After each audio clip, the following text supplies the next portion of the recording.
Unmute, buddy.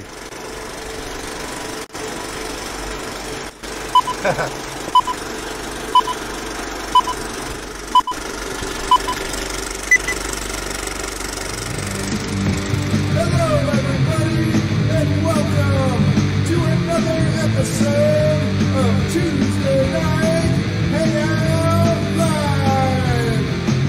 It's Tuesday Night Hangout Live. It's Tuesday Night Hangout Live. It's Tuesday Night Hangout Live. With your hosts, Ed Marvin, Toledo and Jess, and Dano. Tuesday Night Hangout Live is a Flashy On Hand production.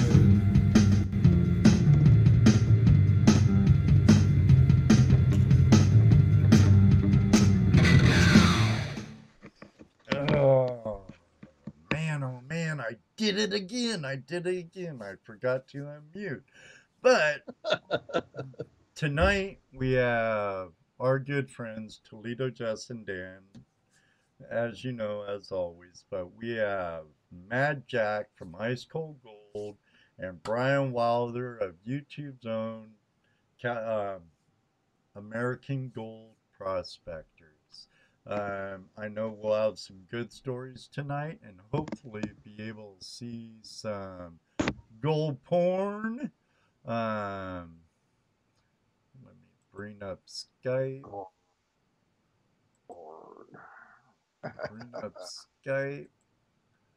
It's been one of those days.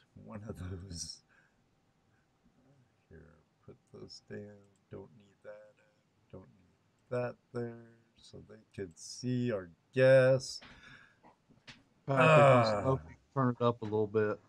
Can I turn it up a little bit? I don't know. You sound pretty loud here. Sound fine to me, but we're in Skype too, though. Well, turn your volume up. Yeah, turn your volume up, Patrick. What's up? I have it all the way up. Am I blasting you out now? Turn up your hearing aid, Patrick. All right. I pulled a Ed Murphy, as Mr. Lodak would put it. And shoot. We won't get into Dano's drama tonight. Jesse, Dano, I know how you are. How are you doing, Jesse? Yeah, we know how Dano is tonight. And we'll just leave it at that. I wanted him to do a Dano rant, but Stressed.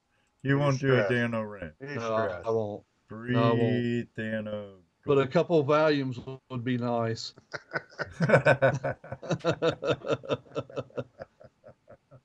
Okay.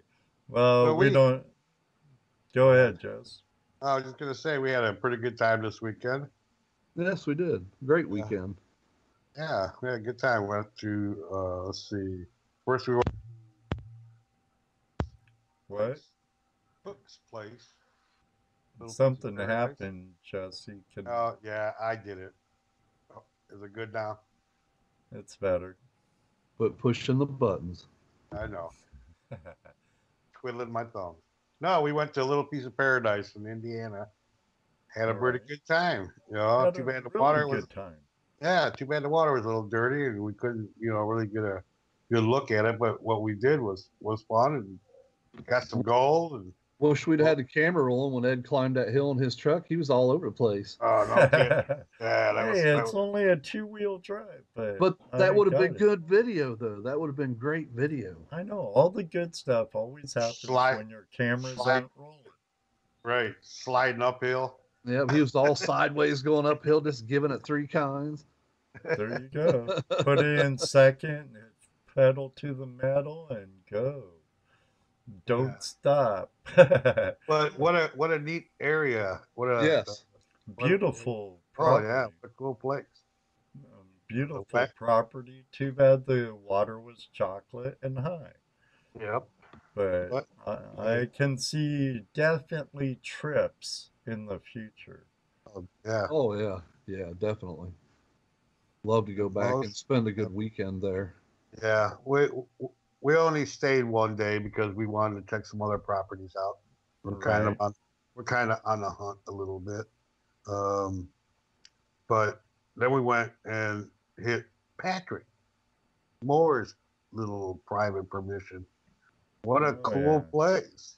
I told you, it's a nice little spot, that Yeah, you've been Pelham there Creek of before. Right. Patrons. Yeah, you've been there before. I That was just my wish first. I would have dredged where I did, ended at the end of the day the whole time. Yeah. Right. Oh well, it is what it is, you know. After the second clean out and little test pan of my material, I'm like, I'm gonna move. And I'm glad I did, and I'm glad I found that nice track. She, I wish I would have taken the speed baker down there, and I would have hit that gravel bar like crazy. 'Cause I was getting some good gold out of there. next time, Justin, You know next it. time, It's next going down time. there. uh, we have any new news other than that? What we did Oh, the last week? well, that's pretty good. Well, Consider we're in Ohio and Indiana. well, yeah, but hey, gold is where you find it, right? Right, right. Why don't we bring in our two guests, since they're the reason why we're here, along with all of you out there, you know? I'm in. That's right. Jack, Bryan, come join the conversation, friends. Let Hey, the hi. And interrogation then begin. they hang up. I don't know. They seem frozen here. Are They you there? were, No, they're no, gone they're now. not. Now they're They're gone. What gone. happened? Well, hopefully they'll hop right in. They might have Something been happened. having some technical issues, but while we're at it, hey, we did have a really good time. I ended up having a really good clean out the last time. Like I said, I should have, I thought about it, but I didn't do it. I was hopping there helping Patrick eat away that gravel bar. Well, he told you to start with. He said, "Go over on that bank over there." Yeah, but But we were hanging together in the creek, having a good day of it. Yep. that's right. That's right. And LBPA. Yeah, yeah, the LBPA. it's a new organization. Samuel's bringing up Fossick this weekend. That's right. The Buckeye chapter's Fossick Invitational Fossick's this coming weekend. So if you're in the area, head to the Swank West property in Belleville, Ohio, and we'll be there. Will you? I think I'll try and call them back instead of seeing if they'll hop back in. Um, Dial them how up. you doing, Highland? I'm dialing them up. Dial them up. They were doing pretty good there for a minute. And all of a sudden, it just went kaput. Yeah, it looks like they froze up. Maybe their phone was getting hot or something. Man, I hate hitting that mute button. He says can't hear you. Yeah. I gotta say, if you're into metal detecting, the Fossick's gonna be the place you want to go to this coming weekend. Got some YouTubers gonna be there. Lots of metal detecting hunts, a night hunt, plus the goal that you can get out of the creek. So yeah, gonna be a good time. Gonna be a lot of people. I mute off both of them. No, I had mine on. And I'm sitting here talking and no one's paying attention to me. I'm going, oh, what's going on here? I can tell when no one's listening. You'll have that every now and then. Yep. Be laughing and just talking away and realize, oh, mute's on. Wait. Haha. Yeah, right. Tansy Adventure. He Just popped waking in up there. Hey, Yeah. Taz.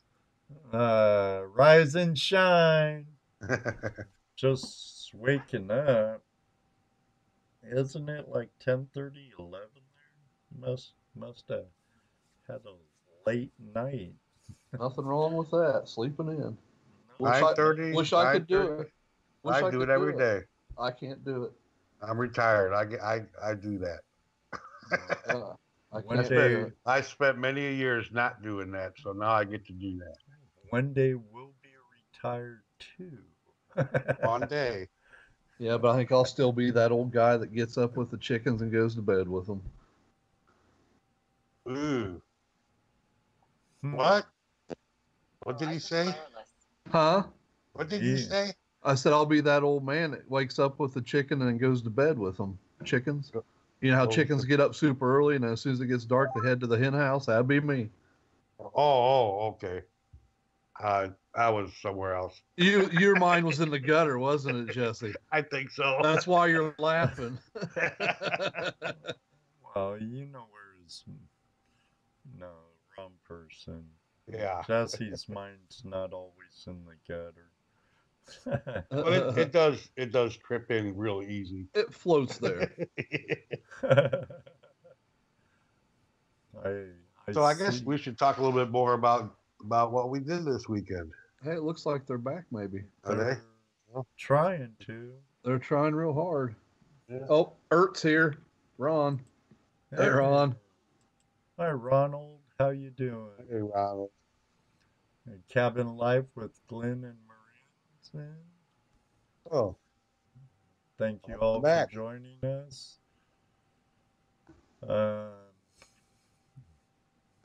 They're trying to get back on. Right. They're on Skype in Maine. So barely heard Bryan there. So anyways, yeah, I'd still like to get over to Hooks and do some metal detecting along that trail. Oh, along that wagon trail, and I bet you 10-1. That was you're breaking up still a little, Bryan. 10-1. I think that building was a trading post. It just makes sense where it's at. There they are. There they are. Well, we're back. Excellent. Everybody, we're in Maine. everybody, this is Bryan Wilder and Jack. He goes by Mad Jack. He was on Ice Cold Gold. What, Jesse? Well, I just wondered what happened. Did they lose power or something? They probably lost connection. No, we're losing connection again. Oh. Yeah. That happens. We're off grid. Please bear with Skype, everybody. It is what it is. It's nothing I can do on my end. So, how was your time dredging? I know you told me you did fairly well, Bryan. Yeah. Just I went up. I think I was there for about 12 days, and I did pretty good. I got almost 11 grams. Excellent. Water still pretty cold up there? Oh man, it's the reason I had I made over the winter a dredge water heater going through the exhaust, so I had that thing stuffed in my suit, and that helped a lot. So you didn't have the Yeah, I thought camp. it was freezing. You used to use camp shower, didn't you? Yep. Yeah, I used a camp shower, but where we go in Maine, there it's a big alley, and it's hard to bring all the propane up and down all the time. So just to make a water heater one, and out of the dredge exhaust, so I won't have to bring all the propane up and down. That's understandable. So I've been using that. It works great. And, so yeah, I mean, it works just as good as the propane one. So why not just use the exhaust heat for free? Right? And you made it, right? You Yeah, I took an old fire extinguisher and I put 50 feet of 3/8 copper line, and I coiled it up, put it inside the fire extinguisher, and re-welded it. And so I have water coming out of the pump on the dredge pump there. It goes in cold and gets heated up through the exhaust, and then comes out into like a steam tank. He's holding up his nuggets. Yeah, I And see that. yeah, that protects you in case you get any like steam burns. And yeah, you just put the hot water right in your suit, and it right. works great. I can ask for anything better, you know. I know when I There's used the to goldfish. Ah, A fish. yeah. It does look like a goldfish. Yeah, the water up from there is both it's all sides, ice too. melt. Yeah, it sounds a lot like how my claims were in Washington. I don't think our water temp ever got above like 40 degrees. And I wish I had a Yeah, that's water probably what it heater was. then. It was. Yeah. Even my buddy that goes with me, sometimes Alex, he has a really nice Kevlar $3,000 dry suit, and even with that on, after like 2 or 3 hours, he gets real cold. And with the water heater, you got the hot water going in your wetsuit, and I can go all day. It's like your own little jacuzzi, you know. Right, right. So yeah, he wants to drop that wetsuit and try one of these exhaust heaters. You gonna start making them for people? Yeah, I'll probably make Alex one. He wanted to make one, so I'll show him how to make one. Just for friends and stuff, because they could be like severely dangerous if you screw up yeah. with them. Uh, Because all it paper takes is locks and if you suck steam. sand into that line, and it gets a clog. Yeah, you get like you can get a major steam burn. Actually, one of the guys up on in Nome on that Spencer McKinley, I think, or McKenzie, or whatever his name is. He sent me some pictures of himself like completely, totally burned from what they're doing up there. One of the lines got clogged, and steam built up and burst into a suit, and it was all burned pretty badly. That can't be good. No, not at all. No. So you got to be careful. You can't. I run like a water filter, so it'll take out the sand and the rocks or the plant life or whatever that can clog or anything. Right. Yeah, I wouldn't want to take any chances. I know back in the day, No. they were pretty primitive, and I've heard of a couple of people I know that got steam burns. But that's why I thought about what you did. And a buddy of mine here in Ohio also does it, runs a camp shower. But my buddy Dave from Washington used to do it too. And I'm like, that's a damn good idea. But still, like you're saying, you have to pack in the propane. That unit alone's not light. What is it? Probably 6 inches by 10 inches by 24 inches or so. They're pretty nice sized units. It's a pain in the butt, and going through 10 pounds a day. So if you're dredging, a week, there's 70 pounds you got to go through, and that's probably close to $100. Right. Yeah, but with the kind of gold you're getting, that's worth it. You'd think it'd be better to do what you did. Well, no, I agree, but I'm just saying had a lucky it's not day. like, That's all. If you're pulling out 11 grams, it's better cheaper, to do it for free without a doubt. Right. And you told me on the phone when you were on a mountaintop when we were talking Jack wasn't with you this time. Yeah. Um, I've watched some of Jack's videos. This His spot up on No Tell 'em Creek, somewhere in Maine. That's all the info you'll get out there, anybody.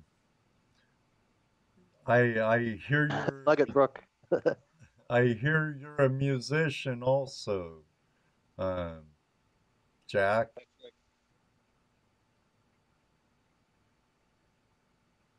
Yes. Yes. Oops, Excellent. Breaking it. Yeah, breaking up. Yeah. It's all Yeah, right. we're in and out here, guys. Skype is coming and going. We'll deal with it, and they'll have to deal with it. You know, they're on location, Right. way up north. Yeah. What kind of music do you play, Jack?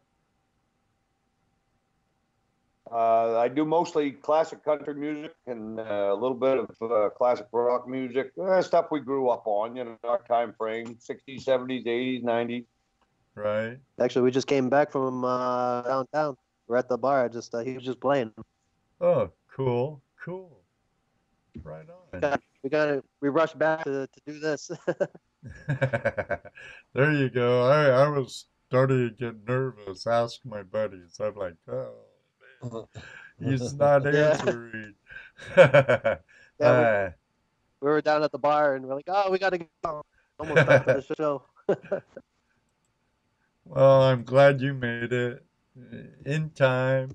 We have Adam in the house. He's making his journey back east for a second time.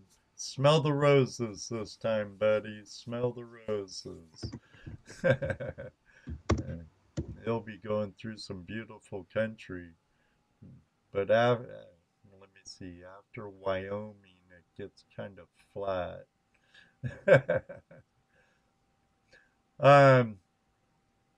Jack, how long have you been gold prospecting? 40 years. 40?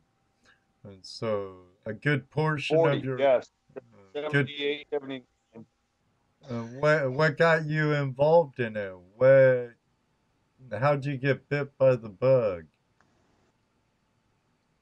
Well, I was in the Coast Guard and stationed in California at Cook School, and we went on a 3-day whitewater rafting trip, and somebody threw out a gold pan, and I started, found a little picker, and kind of got hooked way back then. That wild goal will do it to you every time. Just kind of breaking up. No, it wasn't that bad. Something. No, we heard you. There we go. Okay. You're back now. Yeah, you're kind of coming in and out, so it's hard to tell what's Right. going on. Right. We got to, someone threw out a gold pan. You panned and found a little picker and been kind of hooked ever since, huh?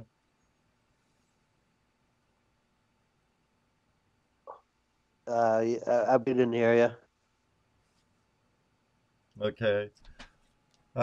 So when you've been hooked ever since you found that picker your first time prospecting, when you were on the whitewater trip in the service. That's right. Yeah. Hey, Bad Jack. Gold Panner says, "Hey, Mad Jack, it's Bev. It's Bev in Nova Scotia. Just saying hi. Yeah. Oh, and Bryan, hey." Hey, Freddie, good to hear from you. Yeah. Thanks for joining. Our connection's kind of in and out. Did you get the message? Yeah. Let's break it up. Right. Oh, they're back. If you want, Bryan and Jack, turn off your video cam and see if that helps.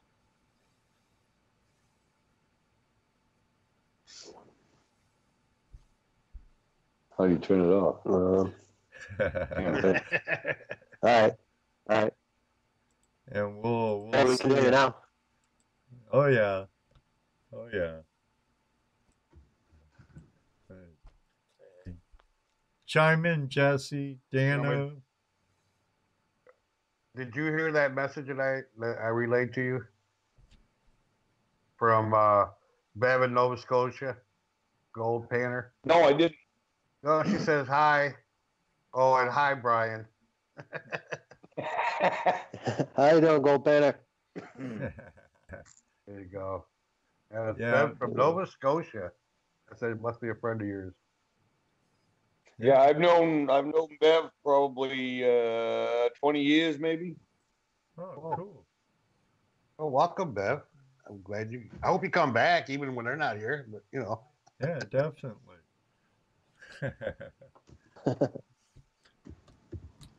So do you how often do you mine now, Jack? Every chance How you get? often do I mine? Yeah. Yeah, every chance. Usually when Bryan comes up, we're going. I had a couple of music gigs this last weekend and couldn't make it up north, so we're hoping for sometime in July we'll get back up there and win some more big boulders. So, what do you play? Guitar? Yeah, I just play guitar, sing. Oh, and you sing too. Oh, of course, you know you should let us. Yeah, and he's hear you. actually pretty good. He's been on some of Bryan's videos. I've seen him on one of your videos singing. Oh yeah. Oh, okay. I have too. Come to think of it. One I wrote. That's one of the ones I saw you singing, I believe. Right. I watch so many YouTube videos. Plus, all the stuff you watch on Facebook, I think you get them mixed up sometimes. Yeah, I do. I'm old. Got CRS. Yeah.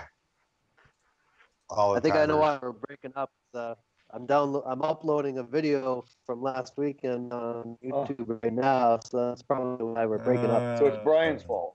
Probably my fault, but I do got it. 8 minutes left, and it's been doing it for like 2 hours, so I'm not gonna 8 minutes left, and So be but patient. yeah, this video here is me. I took of last weekend and of all the gold we got, and all the gold down there was on the bedrock, and I was just pulling it out left and right, and it's right on the video. It's gonna be really cool to see it.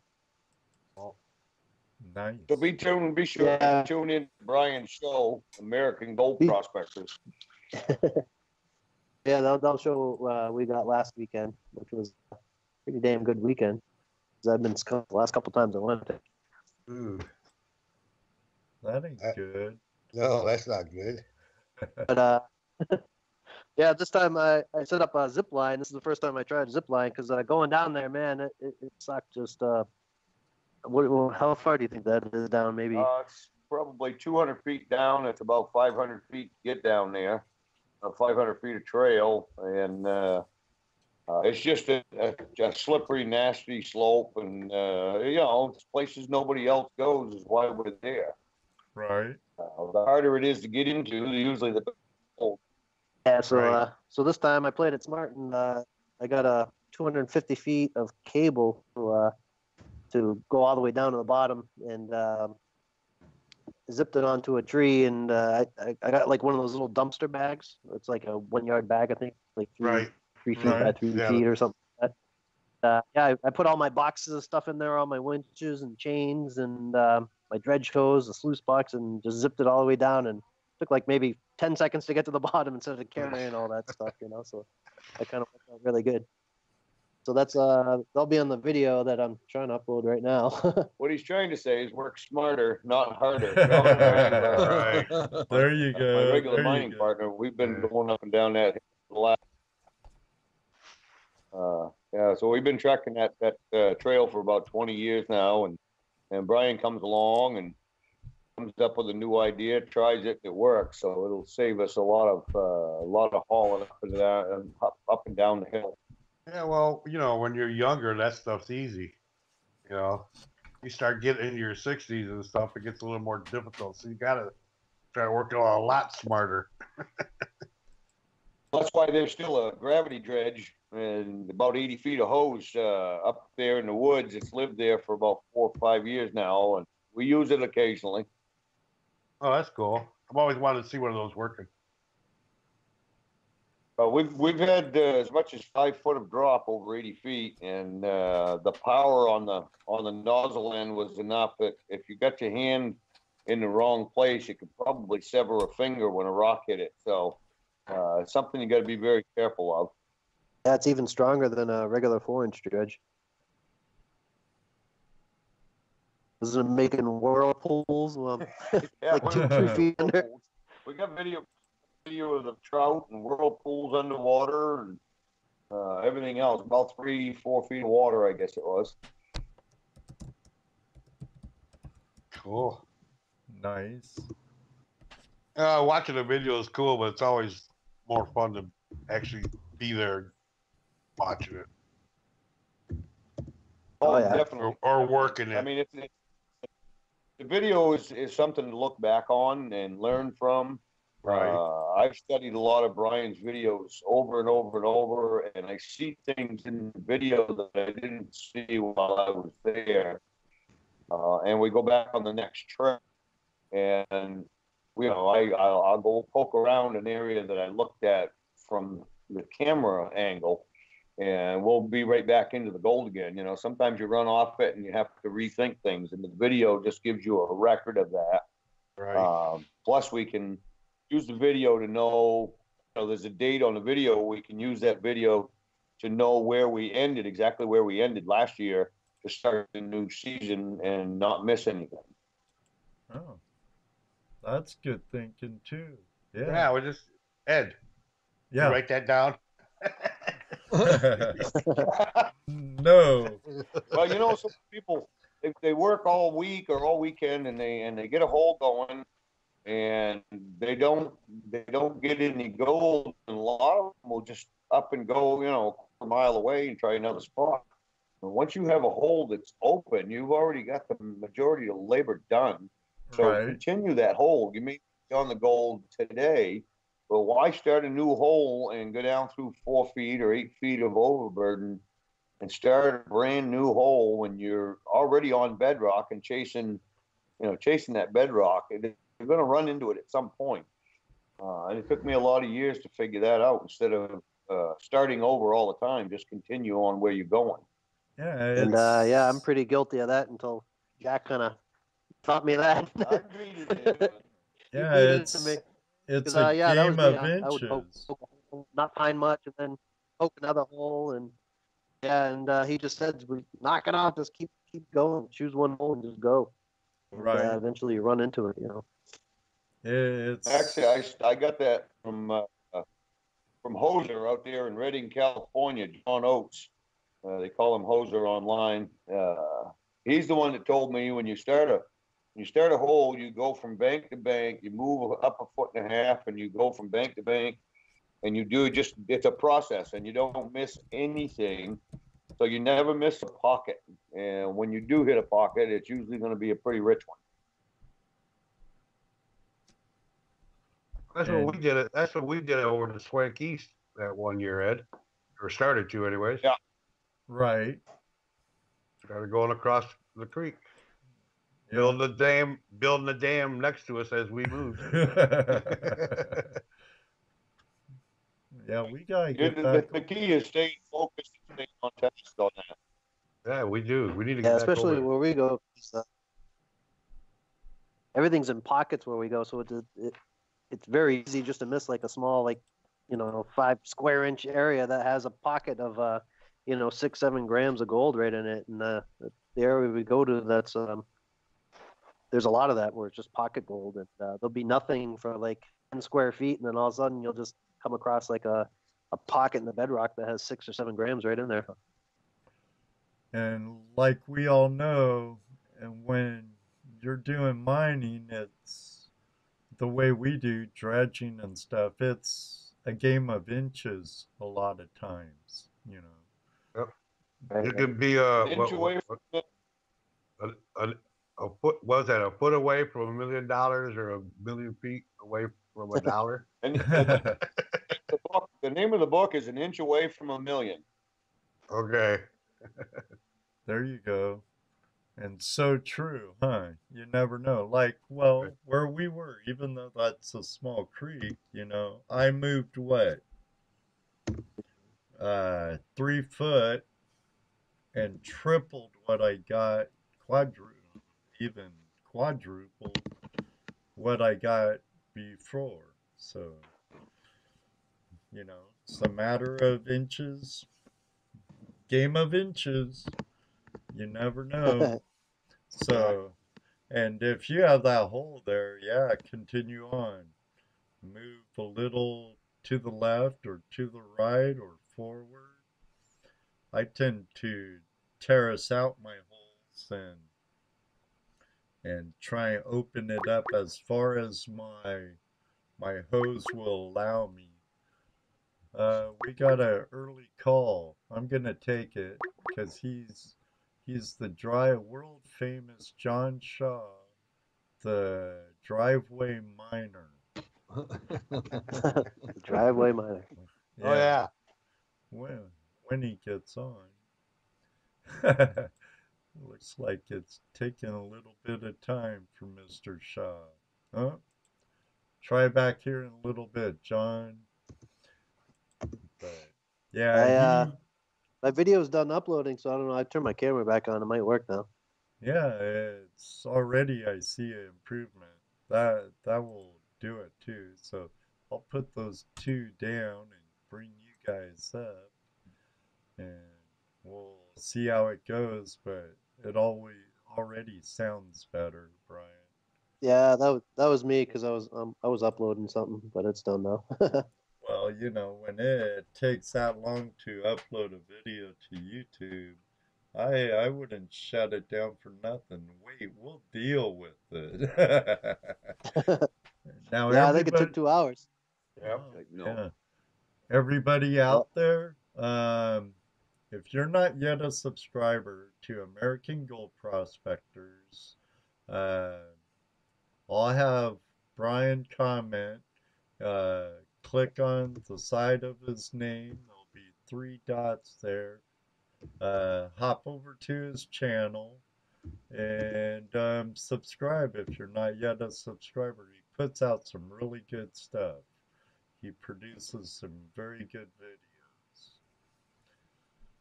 I just saw something in the chat said about Jack having his Dalkey. Want to take it? Yeah, Oh. I don't have I don't still have the Dalkey 4. I sold that to a guy in New Hampshire, Vermont a couple years back. I still have the 2.5, and I still have remnants of a 5-inch dinosaur, and I also have a 4-inch gravity dredge hidden away in the woods where we've been prospecting for the last 20 years. Was it a Micro 4 by Dalkey? Yeah. Yeah, Those I had are the sweet little. Series B. I never was lucky enough to find a Series A, but I got a Series B directly from Bob Dalkey and custom ordered it and had it shipped to Alaska when I was headed to Alaska in 2003 to go mining. Yeah, those are pretty sweet. Made in Sunnyside, Washington, if I remember right. Used to be. Now they're made in Texas. Oh, really? Yeah, new owner moved everything down to Texas. He made a few improvements. He doubled the price, which was kind of sorry, but you know, it is what it is. Man's got to make money. Right, true. They have a really good jet too. Well, they've had 3 or 4 over the years. I like the mid jet, which was a tri-jet. It was only about 12 inches long, and I usually put it about 6 feet from the dredge body, and that gave more room for the heavies to settle in the hose before they got into the box. Yeah, if I remember right, they're not real big. The micro fours. It was about 30 inches, 32 inches by close to 60 inches. Super light. And they were 140 pounds with the hoses, motor, and everything, air, including air. Yeah, a friend of mine I used to dredge with back home in Washington had one. It was a sweet little dredge. Really nice. We used to wind the material right through it, the overburden, and we ran the Delkey right next to Bryan's keen box, and the Delkey seemed to always pick up a lot more fine gold, the super fines, like minus 300, minus 500. But there's not an awful lot of that in the place that we go. We don't find a lot of the super fines, but what was there was caught in the Delkey, and wasn't caught so easily, or was blown through on the older keen dredge. Did you have an underbox there? No. No, it wasn't. There wasn't an underbox on that one at the time. So it's hard to compare one to the other. But when you got two nozzles in the same hole working the same gravel, it's a pretty good way to check them. Right. Yeah, that Delkey definitely got much more fine gold than I got. Yeah. Mine kind of blows out the flower stuff, but You hog a lot. yeah, I hog a lot. What do you run now? Besides the smaller Delkey? Well, we run a 4-inch gravity dredge off of a 1970s or 1980s keen box that has a header box on it. That sounds like my old keen. Crash box on it. I had like an 80s dinosaur 3-stage, the one with the wing sluices on it. Oh, those are cool. I changed it though. A rat ate into one of the plastic wing sluices, and I got it used, and I made it more or less like a 3-stage with a single sluice box, but it worked for a while, and from what I hear, the guy who got it from me is still using it from time to time. He just bought a brand new King 3-stage, so he might not be using it as often. And what do you run, Bryan? A King 3-stage? Huh? We lost him. Uh-oh. Gone again. Yeah, that's how it is. They'll be back. They'll be back. Lost them again, huh? There they are. There they are. Something. Bryan had too many windows open on his phone that shorted it out. Here, take over, guys. I'll be right back. Take over. Okay. So, in the chat room, someone wanted to know what was your scariest time dredging. We'll take some questions from the chat room here. Oh, geez, I don't know. Either one of you. I've been pinned by boulders several times, and the longer you're there, the more the faster your mind seems to work. Figure out a way to get out of it. I had to cut out of a wetsuit one time. The wetsuit was actually pinched between two boulders. I've been pushed out of a hole by another boulder that luckily I had my hand on. And as soon as it started coming at me, I just kind of stiff-armed, and it blew me right out of the hole. So there's a lot of scary times. We've had straps let go under full tension when you're winching boulders. Oh, yeah. That's a dangerous place to be.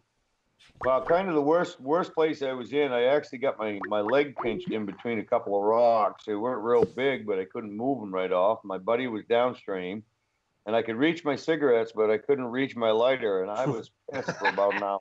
Oh, man. Yeah, well, so, yeah, I used to be that way. Or you got to mine light was up a just, keg in your cigarettes. Yeah. Yeah. The worst I had was just a boulder hitting me on the head when I was probably 3 or 4 feet down and seen stars and almost went out, all the way underwater. But Ooh. Uh, that can be scary. I mean, it's it already. wasn't even a you're big all- rock. It was probably just like a basketball sized rock, but it hit me and I wasn't even paying attention, and That's as just big as banged me your on the head. knocker. That's Yeah. as big as your Well, head. That's gonna hurt. If you understand how Bryan dredges, he doesn't dredge. He doesn't dredge laying down. He dredges standing on his head. He opens a hole, and the only thing we Dives see for down. a couple hours is the bottom of his boots. And he's straight up and down, but he's face down. So if something hits him down there, he goes out. We don't know, and until he hasn't moved for 15 minutes or so. No more dirt Yeah, going it's- up through the sluice box, right? Hey. Right. Yeah. Yeah, well, up there in Maine, it's there's a lot of like caverns in the bedrock, and the gold's hiding in there, so I kind of have to squeeze in into these tight little spaces. You don't low down with weights, Bryan? Oh yeah, I got 70, 75 pounds of lead on me. You're still on your head. Yeah. Oh yeah. Some places he actually has to go. He has to pry himself into a cavern in the bedrock. It's a lot like George and Tom Massey found their 800 ounces up there where Stanislaus River, I guess it was.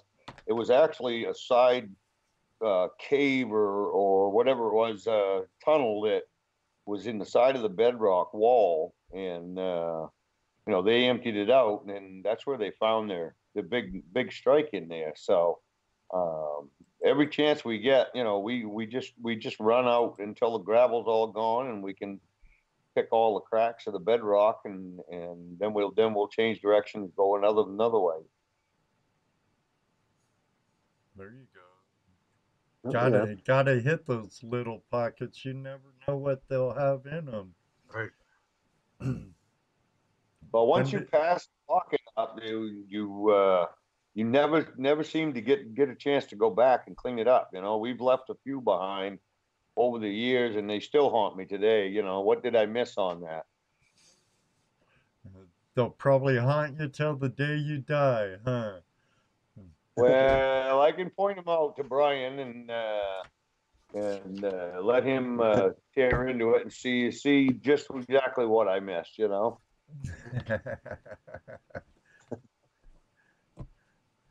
miss it, he'll find it, right?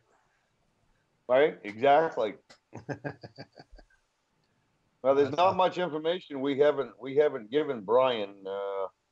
What's cool is Bryan approached me a few years back, and he wasn't asking the same questions everybody else was. Where can I find gold and whatnot. He was asking the technical questions. How do I read a river, and Right. what do you think of the situation or whatever. He was asking different questions, intelligent questions. And at first, I didn't really want to give out a lot of answers, but it kind of piqued my interest, and we became friends on Facebook. And it took me, I don't know, 2 years or more to really decide that maybe this guy is the guy we need to have on our crew, just because he's a thinker and he's a hard worker. And I really haven't seen too many people work as hard as Bryan does. So we brought him on board a few years back, and he's been a big help to John and I, and joins the conversation, chimes in and gives us his thoughts. So Bryan's been a real asset to the team so far. Yeah, that's That's good. one thing I needed is a mentor. Definitely helped me out, and Jack's definitely good with that. And not only with dredging and stuff, because what, you were a wilderness guide, right? Registered. I'm a master Maine guide, which is not an easy thing to achieve these days. So it's kind of cool that way, because he shows me all different types of like wildlife and plants that I can eat, and just all like hunting stuff and just a whole bunch of other stuff. Never mind we gold cut your prospecting. first chaga down right there at our camp Yeah. a couple years ago. Yeah. Ginseng we dug up. Ginseng. Yeah. And the mushrooms, Mushrooms. we got chanterelle mushrooms all along the banks of the stream up there. Actually, we were showing Bryan some 20+ inch brook trout in another creek close by. Nice. Yeah, it's been pretty interesting. So that's actually how you got the gig at Ice Cold Gold, wasn't it? For Oh yeah, through the guiding. I got a call guiding. from production company in South Portland, Maine, and they were just looking for somebody to get 3 prospectors from out west on the water, and they were going to film a pilot. And they hired me for a day, and by the end of the day, the 4 of us got along. The miners got along so well that they kept asking me if I'd go to Greenland with them, and I turned them down like 6 times. And finally, they told me there was a little money involved. They talked to my wife, and I talked to my wife, and we decided it was a go. So off we went to Greenland, and out comes Ice Cold Gold. How many seasons were you on? I was just on season 1. As soon as they could get rid of me, they got rid of me. So they didn't want nothing more to do with me. I didn't really want much to do with the 28 non-prospecting city dwellers. They're nice enough folks and all, but I live off grid. My house is 700 feet back off a road, and I don't have any local power at all. I make everything, produce everything that we use here for power. So I didn't get along too good with city folk, and that's fine with me. no acting. You're the real deal. No, there was no acting. That was me. I was actually pretty nice to the other 7 miners, but I didn't get along very good with the production crew at all. Yeah, those are different breed of people.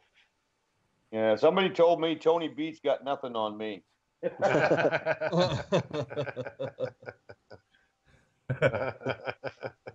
Yeah, they said Tony Beats is a nice guy compared to me, so I took that as a compliment. There you go. Now, if that opportunity ever arose again, would it be a flat out no, or would you contemplate it? No, I would contemplate. Actually, I would say yes, pending the contract negotiation. But this whole third party thing that wasn't disclosed in the contract, I would definitely have to address with my attorneys. I don't like a third party who's not under the same contract, and that's the play. That's the only place that things went wrong. Oh, okay. But yeah, I'd jump in a heartbeat. I'd jump on another gold show. Chad and I have often talked about Chad Watkins out in Colorado. We've talked several times. He was on Ice Cold Gold as well, and they threw him off, and it kind of backfired on them. But in any case, the 2 of us, we've had a lot of people ask us if we would do a show together, but nobody threw any money at us, so it hasn't happened yet.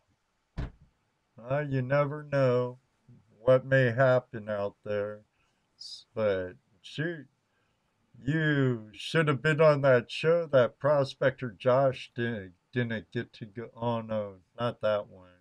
That was with Dakota Fred. I'm thinking of the one that Boyce Geoff was on, where they had to use their survival skills. Hell's Canyon. Devil's Canyon, yeah. We got a call from Dennis Dayton. Dennis Dayton. Well, he had a couple announcements that he asked if he could do. You guys heard the conversation because Jesse couldn't talk. Right. But well, we only heard your side.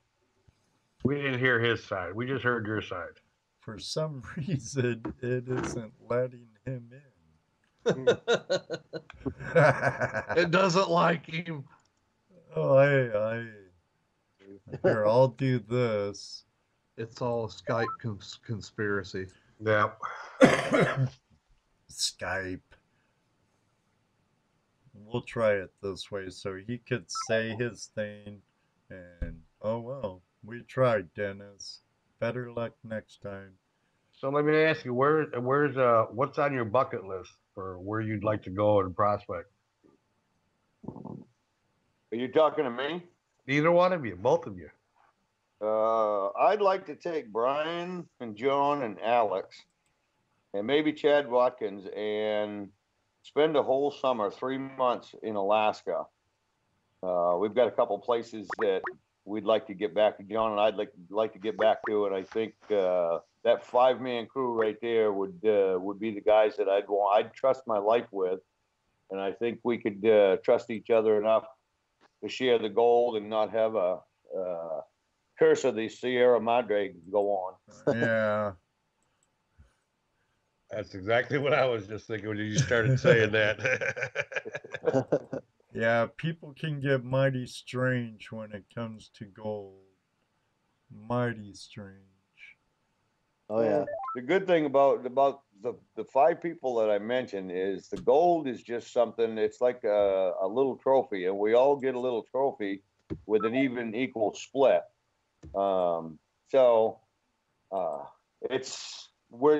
I don't know. I guess we've kind of graduated in society a little bit where the greed isn't there, and we've never had any problem between Chad and I, or John and I, or me and John and Bryan and Alex. It's always been pretty much an even split when anytime we work together, and it's worked out, and it kind of builds trust. No, definitely. We know that.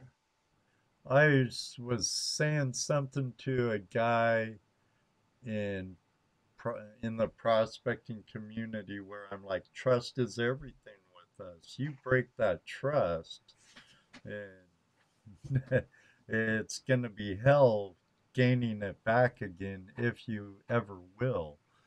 So, Yeah, that's a hard thing to recover from, you know. Oh yeah. It's If not ever. like, hey, I ate your sandwich, you know. Yeah, right. right. Yeah, if you're going to be camping and dredging and gold involved and stuff, there has to be good camaraderie. There has to be a lot of trust. Well, you got to be able to trust the person gonna, cover your back too. That's a big part of it. Yeah, there's a lot of people. You can be able to trust somebody to get you out of a hole, Right? Yeah. Or are they going to bury you in that hole? Right. And then make sure they can all run slower than you. Hey, somebody said something about the gold porn. I want to throw this up there. There you go. Oh yeah. The goldfish. And then we'll turn it around. There it is. Definitely see the goldfish on that side. Yeah, that's 7.6 pennyweight on that one, and that one came out of Maine. Nice. And we found a 3/4 ounce nugget and a bunch of I don't know, 2 to 4 gram nuggets around the same area in the same summer. This one here came from Petersville, Alaska, and I found out about a month ago that they're still talking about this nugget being found up there in 2003.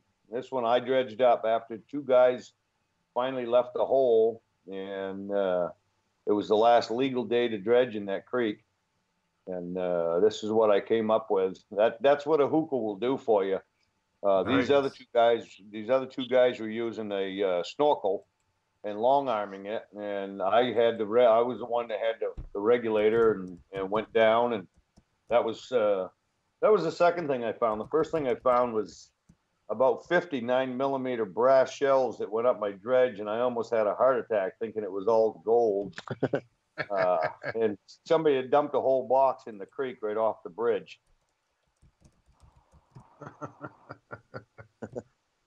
Oh, June. That one there, that's the biggest one I got. This is New Hampshire. This is 9.2 grams. Very coarse, real nice. Yeah. Yeah, kind of real coarse for that area there. Nice.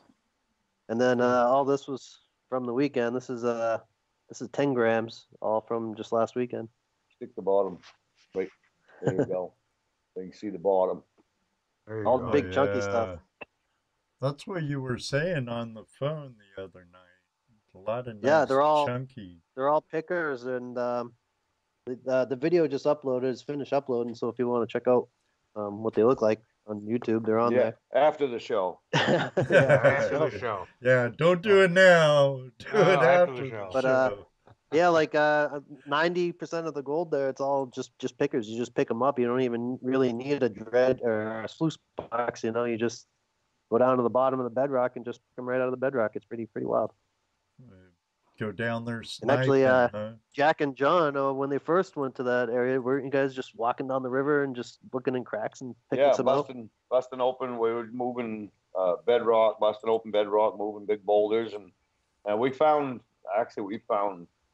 probably 8-ounce nuggets that were washed up on the bank. The stream is so steep in most places that where it flattens out, once the water calms down, it's just like pulling a drain on a bathtub, and it leaves those nuggets right up basically on the bank late summer. But we used to bust bedrock and pan and sluice before we ever took a dredge up there. And we've only been visited by one warden, and he really didn't give us a hard time because he obviously didn't know the law as well as we did. But I always make sure that anytime you get involved with law enforcement, shut the dredge off, come up and dry your face off, shake the man's hand, and be nice about it. And a lot of times they won't harass you too bad unless you're really violating the law badly. Right. It's always good to know, like you said, know the law. I see a question here. Is Maine deposits from glacial periods? I don't know.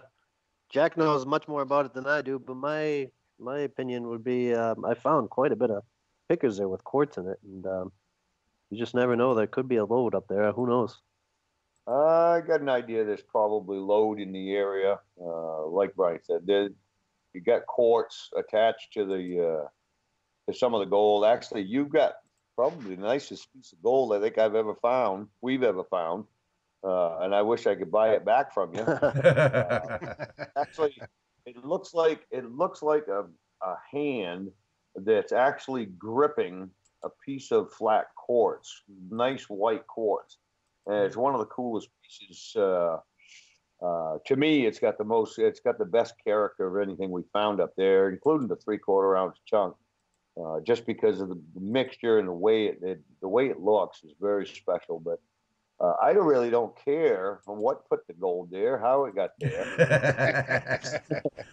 It ain't gonna stay once you find that. Yeah.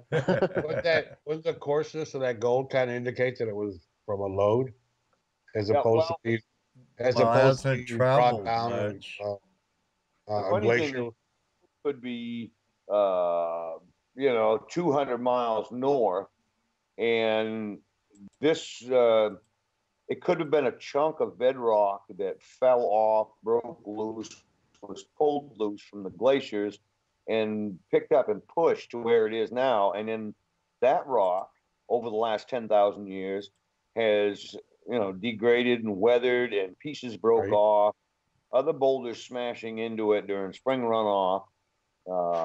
So it's, the load could be still 200 miles away, or it could be right there.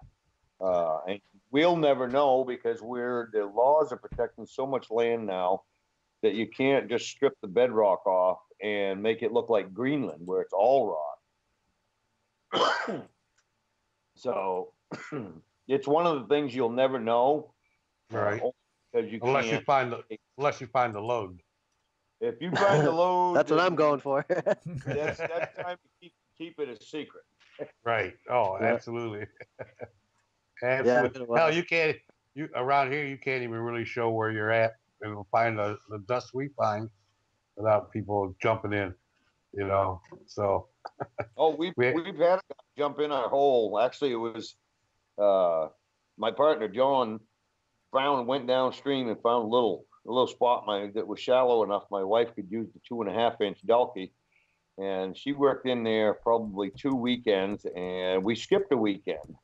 And, you know, we had work to do and things to do here at the homestead and whatnot. And by the time we got back up there 11 days later, this guy had gone in and totally destroyed the stream. He dredges with a high banker dredge combo. He doesn't wear a mask. So the gold that he missed was pretty significant. I mean, we went in and found gold in cracks on bedrock. He didn't bust any bedrock. He threw the tailings right onto virgin territory. And then he comes in and plops his high banker down with the exit of his sluice box in my hole that I'm working right now.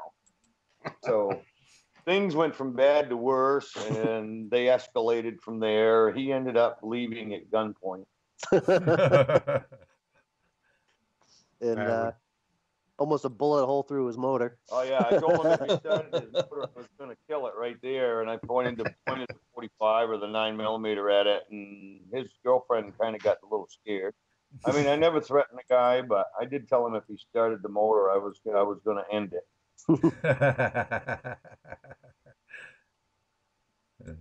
Yeah, that's why I carry mostly out in the woods are those two-legged animals. Oh yeah, all last Geez. weekend I had the AR-15 right out of the rocks. That'll work. Oh yeah. That'll work. Definitely. But gee whiz, he had his tailings going right in your hole. How? That's what he was aiming for, and we had a little talk about that. And somebody brought me down a sandwich and my 9mm. I believe it was my 9mm at the time, and we stayed down there until about 7:30 at night, and he left first, so I won. There you go. And It's about time for a commercial, don't you think? yeah, actually we're a little over.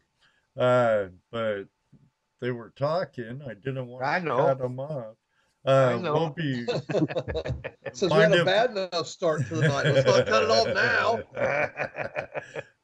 I'll be opening up the phone lines when we come back if you two are up Yeah, go for have some calls. And Yeah.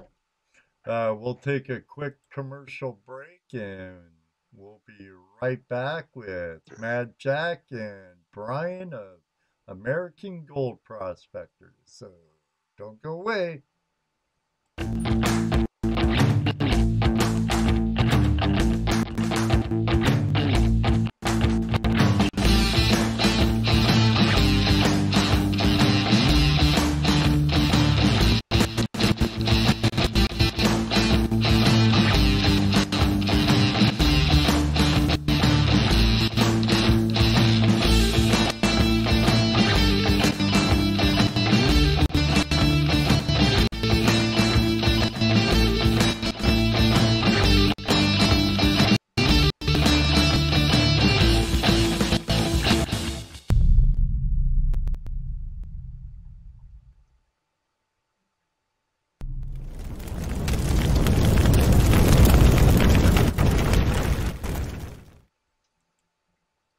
All right, everybody, we're back.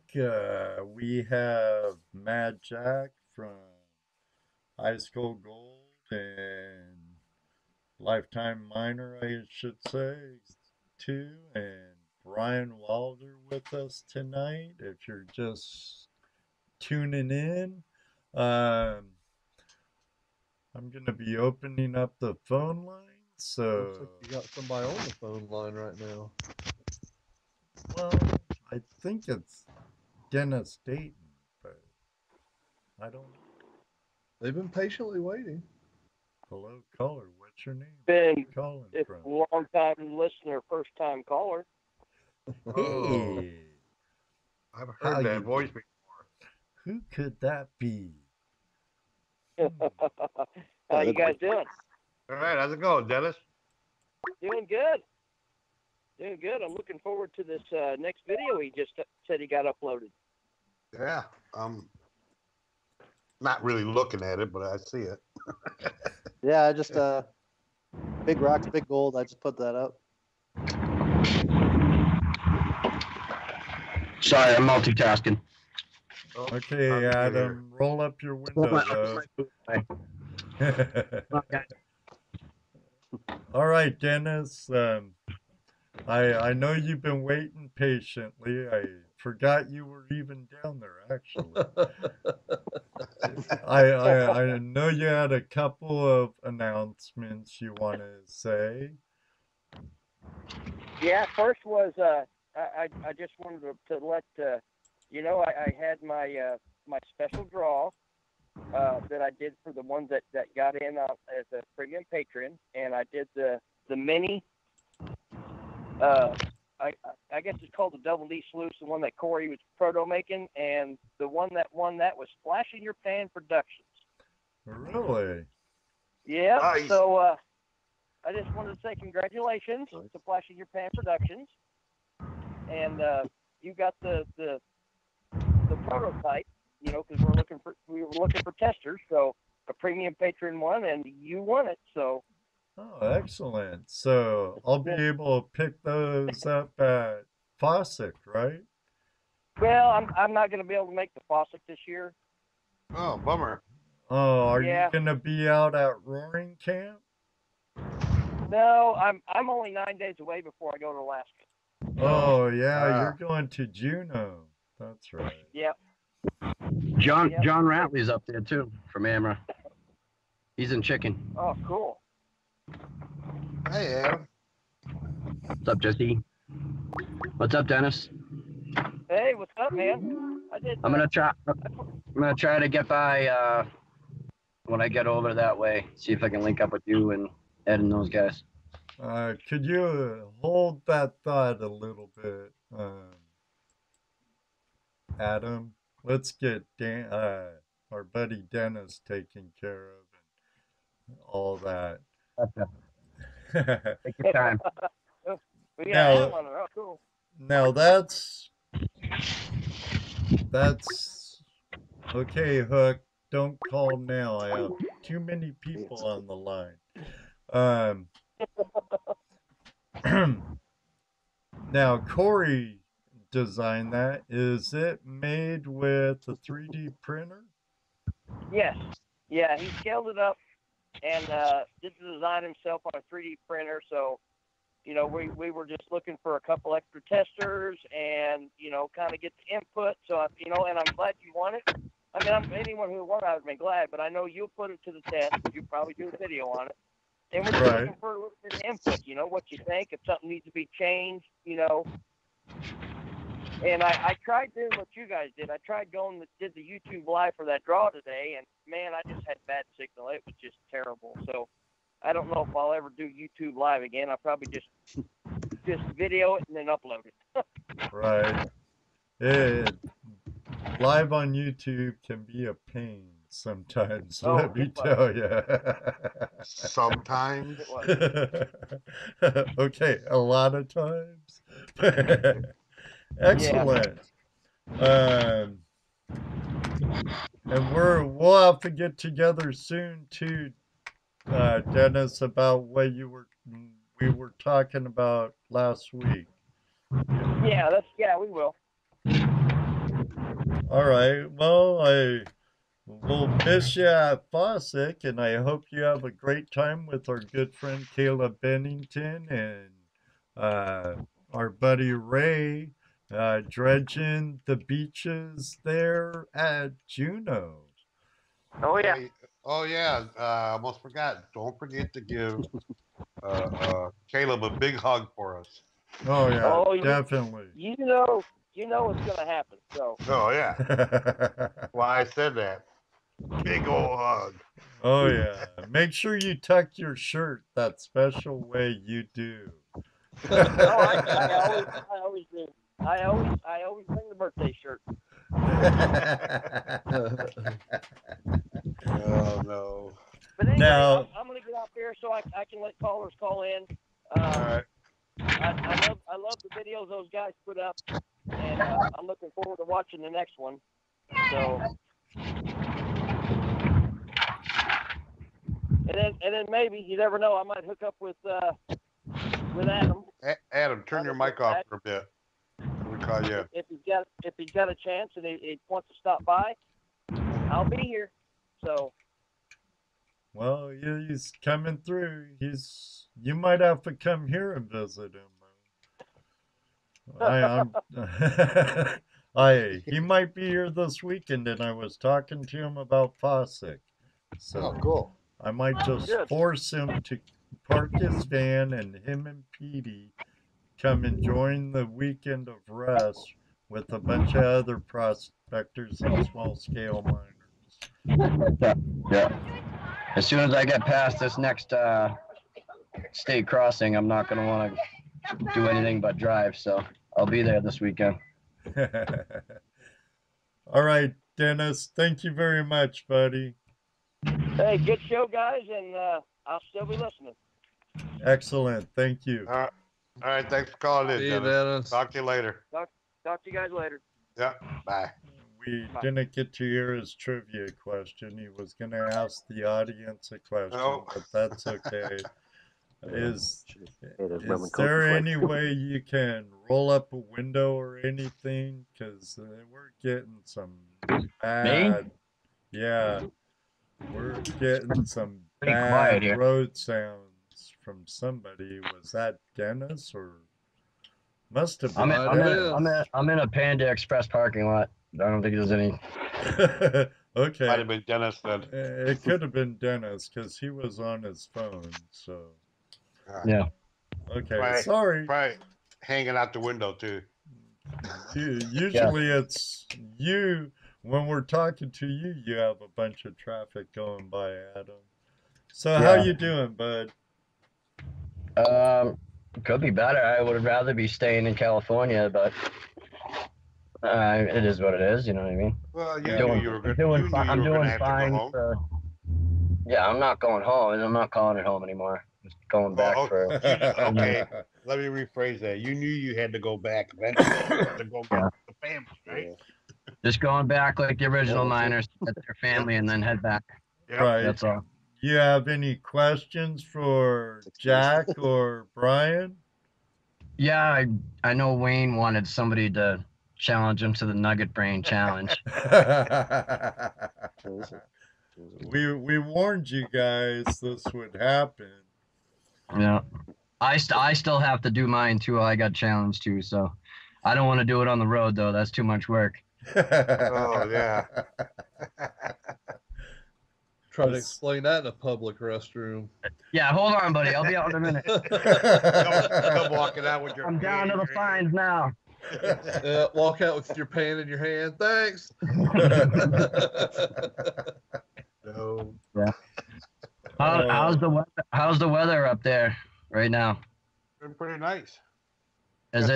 Got some rain coming in, but I don't know. Yeah, it better be nice by the time I get back there. I'll be back. I'm gonna make a drink. Brian's making a drink. That's cool. Make two. He's headed for the rum and coke. All right. There you go. Yeah, I just wanted to check in, and I knew somebody was gonna challenge, so I figured I would.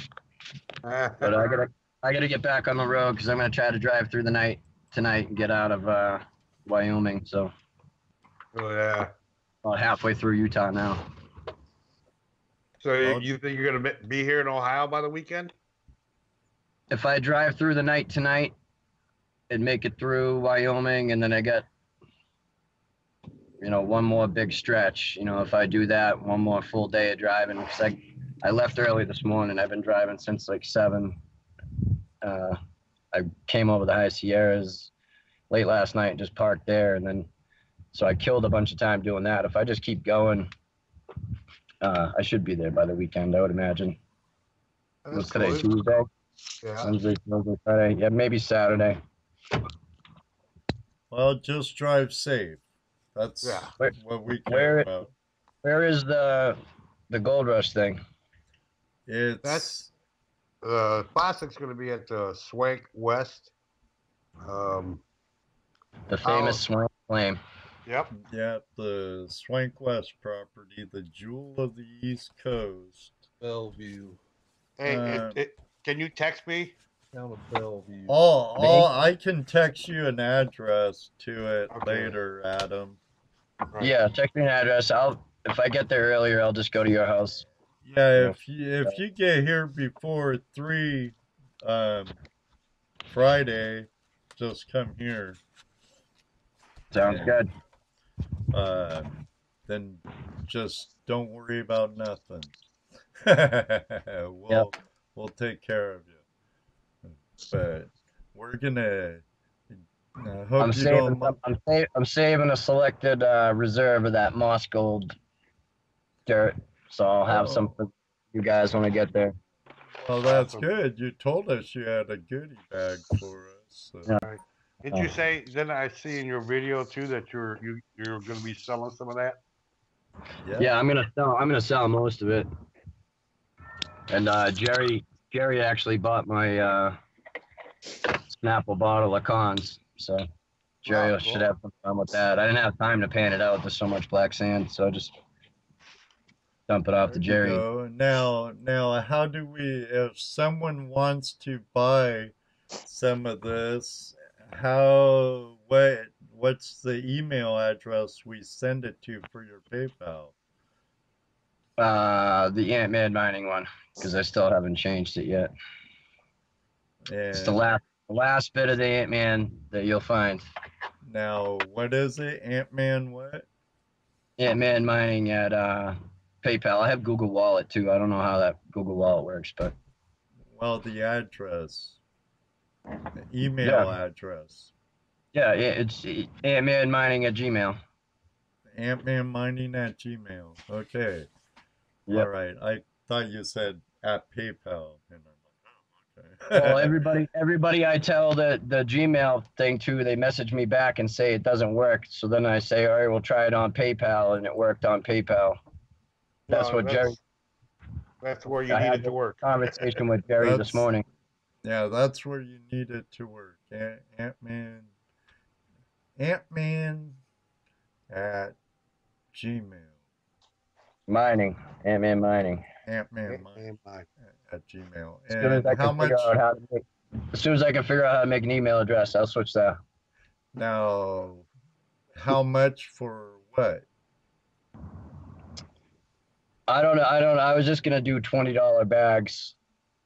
You know, I don't know what's in it, but I know there's gold in it. If you guys watched any of my videos, I mean, each pan, a full pan of moss was close to a gram. Right. And I got. I watched your videos.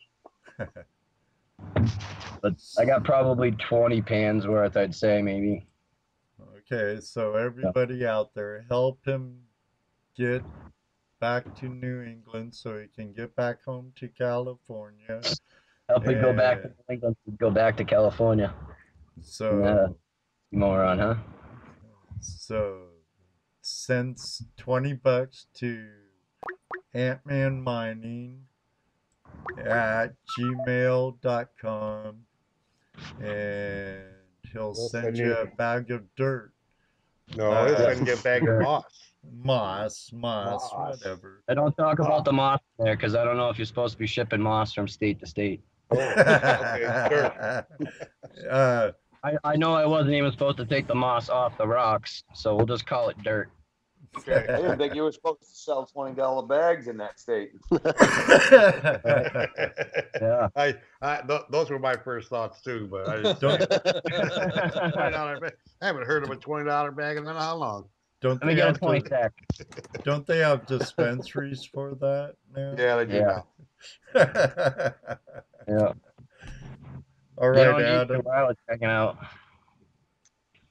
What was that? I said you don't need to go to the dispensaries around where I was hanging out. That's cartel country up there. Probably all on the side of the river. Yeah, I was going to ask you if you ran into anything out there while you were. I came across 3. Yeah. And then I was parked right next to one that the feds busted. There was cartel guys up there in North San Juan. I was right over the ridge from it. You can see them on Google Earth. You can see it. There's like a million farms. All right, guys, I'm going to hit the road. It was nice talking to you. Maybe we can get together when I get back. Yep. Safe. Hey, Put God buttercup bless you, up buddy. the Be river. safe. Drive safe. Bryan, hey, actually, do you have any old air compressors for the dredge? Yeah, actually, I bought one off Jack. I think I have 3 of them. Because Yeah, I but as soon as I'm gonna pull need gold on it, and it's gonna cost you $500. 500. Yeah. Yeah, actually, I set up one on a motor so I could go diving just for like with a metal detector, like Yeah. sniper and metal detector. So I have one that's on a motor, and then I have another spare one. That actually I Yeah, have maybe- 4. I just bought another 4-inch dredge for $400. I couldn't believe it. I found it on Craigslist, and that had an air compressor Really? too. I think I have I think I have 4 air compressors now. You're going out west, right? Yeah, this fall, after hunting season, I'm gonna head out Arizona, New Mexico. I got no real plans. I'm just gonna head out. I always wanted to go to California. I'm definitely gonna go to. I'm definitely gonna go to California if they allow dredging again. That's for sure. I'll tell you what, it doesn't matter if they don't allow it because everybody's still doing it. Amen. Oh, are they? Oh, hell yeah! Oh, yeah. All right, Yeah, everybody. So don't let them fool you. all right, yeah. I just got to hook up. But I with was the gonna right say, when you come out here, like the price of equipment out here, it's like a third of what you would pay back home. I mean, if I had money, man, I would have stocked this thing up. I mean, I could have, you could get some serious money if you brought some stuff back. The amount of stuff looking to just buy laying a around. 6-inch. You look around at yard sales and there's high bankers and dredges and stacks of pans. I mean, everybody has this stuff out here. Yeah. I'm planning on buying a 6-inch when I go out there because I think they're a lot more common out there than they are from around here. That's for sure. Yeah, you ever heard of the guy from? He's got the shop called Boneyard. No, I haven't. No. He's on Facebook. He's an Amber guy. He's got like a graveyard of everybody's dredgers. When they made it Nice. illegal, he bought up everything. That's a place you want to go. He's got some nice stuff. He's right in Mariposa County, I think. Yeah, that's cool. Yeah, we'll have to hook up and you can show me around out there. Yeah, definitely. Yeah, I'm definitely heading I'll up bring it that down. way. I'll bring it out After. to the locals only. Oh yeah, that's what I'm looking for. Yeah. All right, guys, I'm gonna take off though. It was nice talking to you. All right, have fun. All right, Be Adam. safe. Safe. Drive Drive safe, safe buddy. and drive friendly. And I'll tell, keep hey, in touch, Ed and Jesse and Dano. Nice to see you guys. hey, hi, Petey. Petey's pissed. He's in the back. He's not. I think he knows we're going back east. He's like, you freaking bastard. He was Brought me to the pissed. good life, and now you're gonna take me back. He's like, I'm down by the river every day, sunning myself. That's funny. He was pissed at you going, and now he's pissed at you. Now he's coming mad. He home. don't want to go back. He definitely doesn't. He was like, oh, I didn't know we were going there. All right, Adam. You have a good one. Drive safe. All right, guys. Yeah, have a good take night. it easy, dude. We'll see ya. Yeah, Bye. definitely. Good night. See ya. Yep.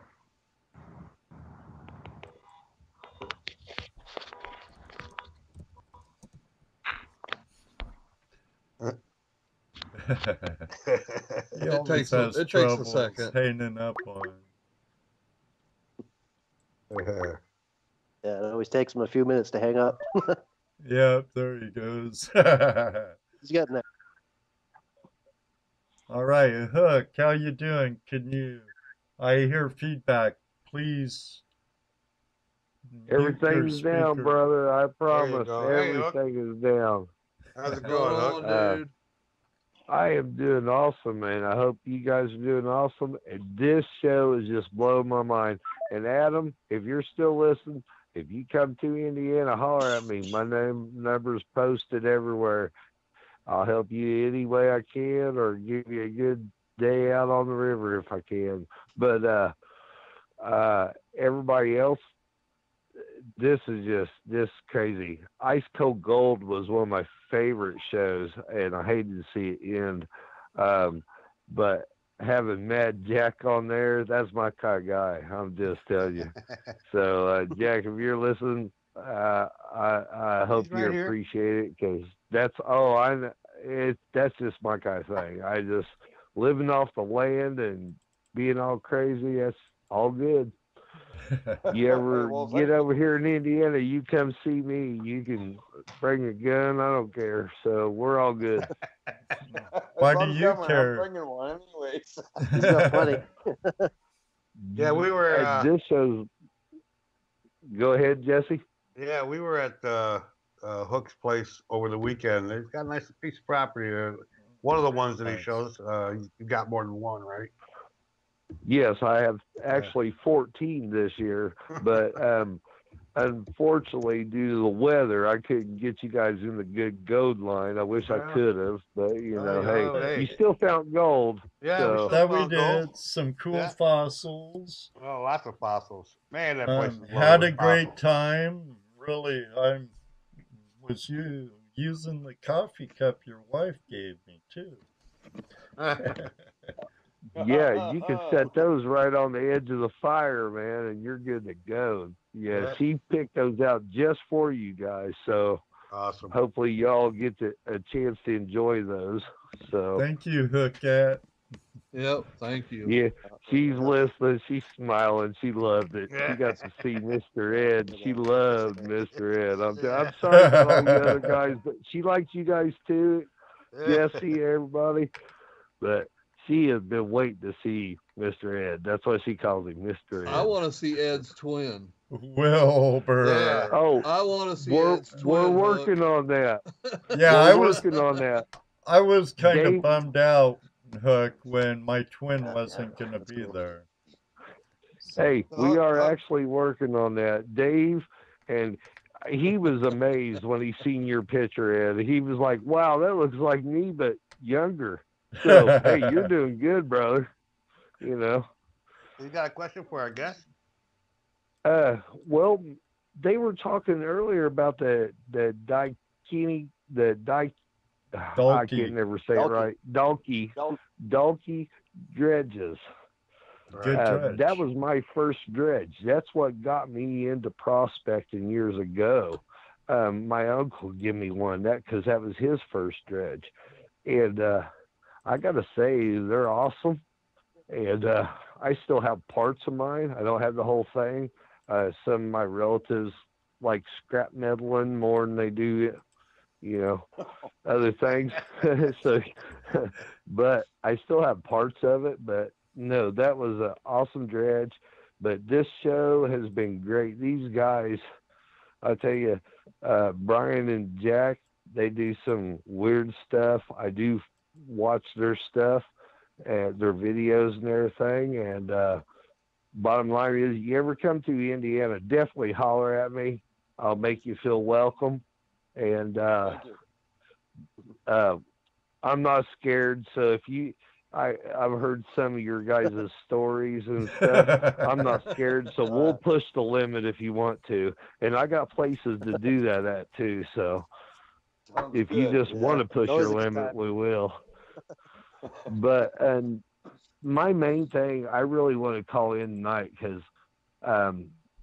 Ice Cold Gold, you definitely set a bar for me. And you was talking about Chad, and you was talking you'd like to get with him, and with him and 3 other people, take it like a team of 5.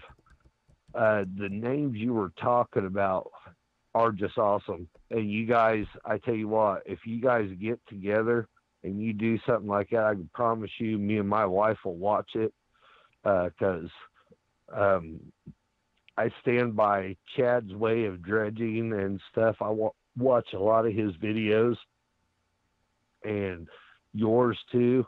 So just keep pushing forward, and great show tonight. Anyone wants to contact me, contact me. Ed and him's got all the information, or I'll keep posting it. I'll put it all up there here shortly, here in a minute. And just thanks for being on the show, honestly. Hey, I appreciate that. I tell you, that Chad Watkins is probably the biggest bonus I got out of that whole Ice Cold Gold deal. I made a lifetime friend, and the man is a true friend. And he dredges at 9,000 feet. I can't even sleep at 9,000 feet, for crying out loud. This guy is working his butt off underwater. So Oh, yeah. Yeah, I'd follow Chad anywhere he goes. I'll top 10 for him anytime. I'm kind of getting old to do all the heavy lifting anymore, so. Well, I'm getting old too, buddy, but I tell you what, if you ever need someone to help you out, you just give me a call. If I can get there, I'll do it. So All right, I'm guys. like that. Thank you. So, but anyway, no, this is an awesome show tonight. Ed, Jesse, Dano, everybody, Patrick, everybody that showed up this weekend. I'm sorry the weather was bad, but you guys had a good time. I had a great time, and hopefully get you guys back here real soon and we'll get you be guys down. on some more Oh, yeah. properties. We'll be back down, Hook. Yeah, and I want to thank you too for having us down there. It was Definitely. it was definitely. you know, it was fun going down there and checking your place out. Like I said, you know. Hey, more than welcome. I want to explore more. Yes. Yeah, well, you see no Wagon Trail, and that's just one of the properties. You know, I got Right. mill grounds, everything. So you guys just keep me in mind and holler at me. We'll go. I'm going to do some Yeah. looking through some caves. Definitely longer than a day trip this Yes. time. Yep. Yes, definitely. But everybody still keeps shouting out at Adam as he goes through this area. If he needs anything, make sure he knows he can contact me because I will help him. Will So, do. and Jack, if you ever want someone just go crazy with you, holler at me, buddy. I'll go. All right, bud. Thank you. All right. See y'all later. Yeah. Thank you. Yeah. Hey, Hookmeister Prospecting Outdoors on Facebook. Take care. All You right. too. Thanks for calling in. See Bye-bye. ya, Hook. See ya, Hook at our friends, the Oh, yeah. Hookers. The hookers. Hook it. Hey, Ed. Yeah. Yeah, I got a comment here. Down East Detecting and Prospecting says where I'm going to be on the East Branch of the Swift next week. Asked Jack what the biggest gold he heard of coming from there. I need a gold to beat. Well, if you can find a 2-inch disc, a 1/4-inch thick, you've tied the biggest one that I've actually had in my hand. I didn't dredge it, but I had it in my hand and heard the story from the guy who found it. So there you go. It's about 3 ounce, one piece, 3 ounces of gold. Wow. Nice. Yeah. Nice. There you go, Bob. Put that metal detector away and get your dredge out in the water, buddy. Put your face in the water. Yeah. Gotta get wet. Well, didn't he say he wanted to go underwater and metal detect? Did he mention that a little bit ago? In his comment? I don't know. I missed it in the chat room. And Oh, I well, don't there's wanna- okay. Well, there's your goal to beat there, Bob. Yeah. 3 There ounce. you 3 go. ounce. Yep, get your face in the water, get dredging, get after that gold. Last It's time funny, I Zach, seen gold yeah. that big was in Northern California. I've seen some pretty good ones come out of Alaska, but I've seen some monsters come out of Maine that you wouldn't even, you can't imagine that they come out of a small creek in Maine that has over 2,000 visitors a year. You know, it's under ice 7 months of the year, and still produces some pretty big, pretty junky gold. But you got to go deep for it, and then you got to find the virgin material. Yeah, Bob's going dredging next week. He said. Yeah, Bob's from Maine also, Jack. Nice. Down East Detecting and Prospecting, that's our buddy Bob Drake. And he's from your neck of the woods. It's funny because I asked Jack the same question earlier today about the East Branch because I was thinking about heading over there. So, and I know he knows a lot about it. So, I asked him show me around sometime this summer. Now the East Branch, I've been visiting the East Branch for I'm gonna guess about 30 or 35 years now. So I've had time to study the changes over the years. My short-term memory isn't all that great, but my mind seems to be able to take a picture of a location and recall it a year later when I go back and recall it 2 or 3 years down the road, and I recognizes the changes in the water. Maybe that's why I do as well as I do. I just have a knack for remembering spots. I can't remember words or numbers, but I can remember places where I've found gold or places that I haven't found gold. And you know, it's I've gotten good at finding all those places that doesn't have any gold in it. So eventually you run out of them. You run into the places that have the good stuff. Yep, by sheer elimination. That's right. Hello, caller. What's your name and where you're calling from? Who do you want me and where do you want me to call from? Hey, I want you to John. be Oh, it's looking great. Wayne Nugget Brain Peterson calling from Colorado. Oh no! How we doing, Wayne? Fantastic. Hey, when you guys want to come out to Colorado and do some dredging? Maybe next year. I don't know. I've been out there a couple times dredging with Chad and what was it? Idaho Springs. And Klint that's Creek. too far. Been out there a few times. That's too far north. You got to come down here to Silverton or Durango area. You know, I just drove through to Durango probably a month ago, coming back from northern Arizona, and we came through. What the heck is that? Some pass,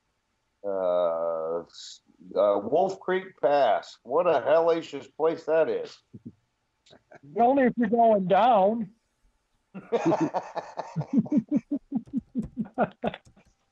Yeah, I wish I'd known you were there. We might have stopped. We were kind of unbudgeted on time, but we're hoping next year or the year after we'll get back out west there.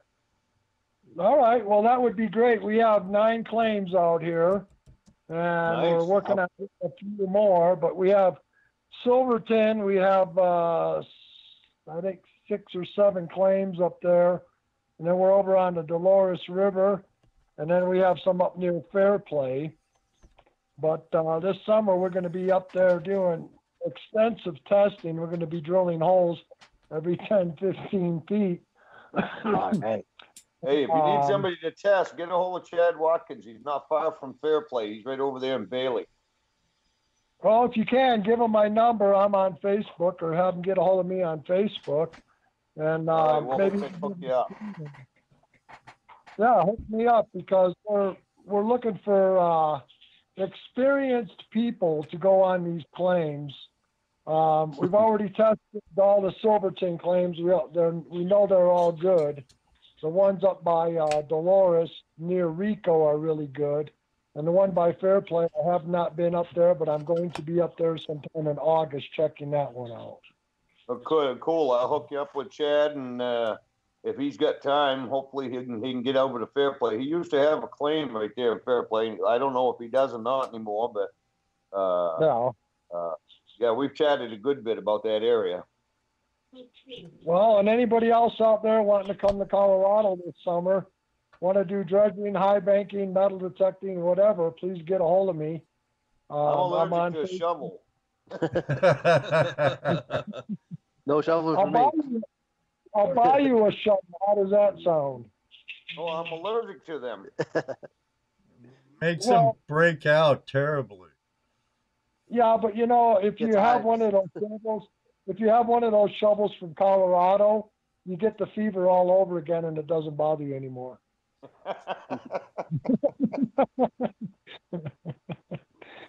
So, hey, I'm glad you guys are on the show. I did see a few episodes, but since I have just regular TV, we're not privy to having that on regular TV. You have to pay extra. And yeah, so, I'm the same way. But anyways, thanks for coming on, and try and make it out here. You can get a hold of me on Facebook or email. I'm sure you could find me somewhere, and I'm sure Ed will put up my website where you could contact me. So appreciate appreciate you guys coming out tonight, and hope to see you again on soon. Who's that talking next to you? Oh, that's my dog. He's wanting to go out. That's how he lets me know he wants to go out. I can hear him. That's funny. No, oh, let me out. I didn't know if he had his pet cow in the kitchen. Even the two dogs and the birds going here all the time. I'm glad we haven't taught the rabbit how to speak yet. Okay, everybody, take care. Get some more callers in, and Adam, thanks for putting them up to the challenge. Well, thanks for calling in, Wade. Thanks, Wayne. Take care, Wayne. Bye. He's going to have to explain this challenge to me because I don't know if there was a throwdown in my direction or not. Yeah, I didn't. It was. It was. I think I missed it. Oh, yeah. Adam said you need to do the Nugget Challenge. You'll probably Wayne. It's the Wayne Nugget Brain Challenge. You oh might. no, I'm not swallowing nuggets. Sorry, it ain't happening. Oh, yeah, no. Okay. That's why they make Goldschlager. Yeah, Goldschlager. Yeah, at least you get a buzz off that, right? Yeah. David. We have our good friend. Pardon? We have our good friend David Buckle, Australia Gold Rush. How you doing, David? Down under. I'm doing well. Is Wayne Nugget Brain still on there, or did he go? Oh my gosh! Look. Oh no. He got off. Well, but look at you. He told me that if you swallow a bloody nugget, you get good luck. And it's true, you do. But what he didn't tell me is if it doesn't come out, all your bloody hair falls out. Oh. Hardly right. I reckon I don't reckon it'd matter too much if Mad Jack is Mad Jack the bald one. Yeah, I'm the bald one. Yeah, you can do it. Wait, it'll bring you good luck. And you might lose your moustache. I don't know. You sound funny. You sound like you're talking upside down. I've got a hypothetical question for Mad Jack. Okay. All right. If a magic genie come down and said, Mad Jack, you've done really bloody good with all your prospecting and everything, but I've got a condition. You can keep prospecting for the rest of your life on one condition. You only use a shovel. What would you say? I'm retiring. Unless I'm in Australia. I'm digging Australia. I really just bring up to say good day and say to you, Ed and Dano and Jess and everyone. Let you know I'm still alive. I've had a virus on my computer, so I've been out of action for a little bit. But we were wondering. I what's going on. I got my drive back. I went down and tried it yesterday. Oh, it's lovely. I love it. Yeah. Very good. Yeah. Why? Yeah. I found a bit of gold too. Where'd you dredge at? New Zealand? No, ask him you're not where he's dredging. Well, country. You're not allowed to dredge in Australia. I don't dredge. Well, no. The last message I got from you on Skype was, I'm going dredging. Oh, really? And you tell everyone that, would you? You don't dredge in Australia. You went. Oh, I thought you. Wow. It's 200,000. Wow. I thought he could have went to New Zealand. It's only a little ways. Oh, yeah. No. Yeah, I did go to Uganda. I went to Uganda. Oh, okay. Yeah, there too. That was hard stuff. All right, guys. Really good show. I'll get back to it. Take care. Hey, you thanks too, for calling, buddy. David. Take care, buddy. Yeah. We missed you in the chat room too. Yes, That we did. our good buddy from down under, David Buckle. Yeah, he did Wayne's challenge, and It was kind of funny because then the next day he found what, 4 grams? He swallowed 1 and found 4. Right. Oh. Well, he ain't the only crazy Aussie that's done it either. No. You know, Busted Knuckles have done it, and Cameron Prospecting's done People are trying to figure out who that was. Who was it? David Miller. Yeah, Who was it? he looks a lot different without his beard, that's for sure. I for a minute there, I'm like, what? That Dennis Dayton? Because you know how Dennis looks when he shaves his beard. Huh? So it's amazing what a little facial hair changes, you know. Are you trying to say he looked better before? I don't know about that. I Let's know what just I say look like without my different. mustache, so I'm not saying anything. I'll just say different. Let me get in another quick commercial break, and we'll be right back. All of you out there, thanks for staying with us. We'll be back with Bryan and Mad Jack right after this. Adventure, mystery, discovery. Gold Pan is more than a search for beautiful rocks. Panning is a journey that leads to amazing new places all around the world. It is an experience for all ages, bringing families together and fulfilling a spark of excitement when life has grown too dull. The Gold Claw Pan makes it easier to take part in the journey than ever before. This expertly designed pan is made for any skill level and any age. All you need is an explorer's heart and the passion for discovery. Begin your family's gold story now. Order your Gold Claw Pan today and see where the adventure takes you.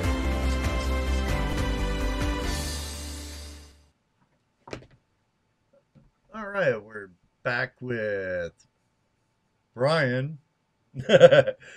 I'm sure Mad Jack will be back in a second. Yeah, David said, told himself not to tell you anything. What? Never said he would be doing it there. It's illegal there. You know, I thought maybe he had an invite to go to New Zealand and trade some Kiwi gold, or up to Papua New Guinea or something, and trade some gold with some headhunters or something. So Argentina's got some pretty nice gold too. Oh yeah, from Alex, right? Yeah. I hear Colombia has some good gold too. Really nice. No, right next door. yeah. Yeah. Peru has good gold, but geez, a lot of shit. I mean, beep. lot of crap. lot of stuff can happen down there. It could be some dangerous country, but then again, so can ours, huh? Oh yeah. Well, Alaska, I can tell you this: Alaska can be as dangerous as anywhere else in the world, and you don't have to worry about the humans. When a grizzly bear walks across the stream right before you do, and you didn't see him, but you look at the tracks that are 10 inches, 11 inches long, and they're still filling with water, you know he's close. Oh yeah. Did you have one try to break in your camp? Oh yeah, I had one try to break in my house. I ended up having to kill it. It was actually pushing on the door 30 inches from my face. And I shot that bear to protect my wife and my kids and to try to calm down my check underwear light. I have some family in Montana. They had a grizzly pelt on their wall, and on their ranch,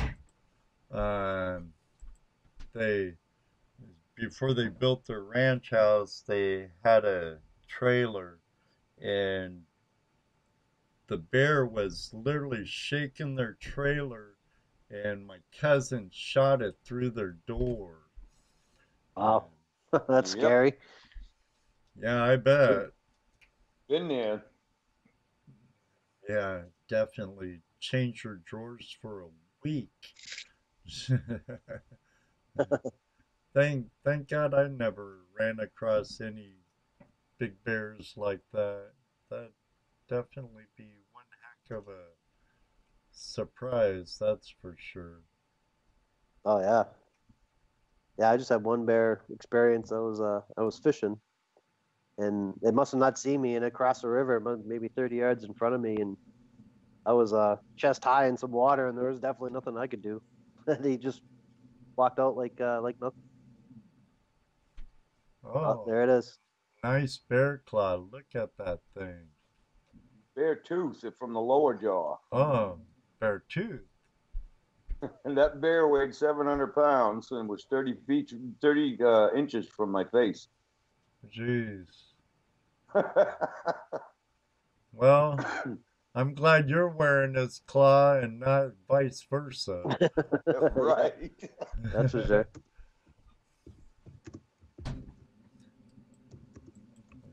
Drive safe, Adam. Take care, buddy.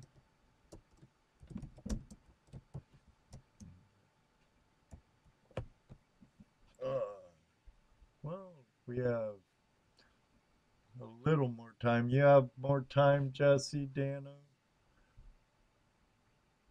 What's time? What's time? All right. Keep me up till daylight. We'll see. Hey, call in now. Ask a question. Any question.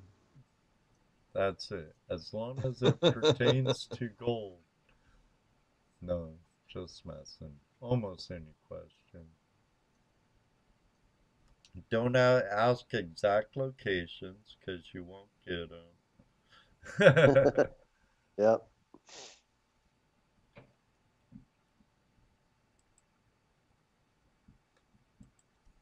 David leaving too? Yep. Said his buddy from New Zealand showed up.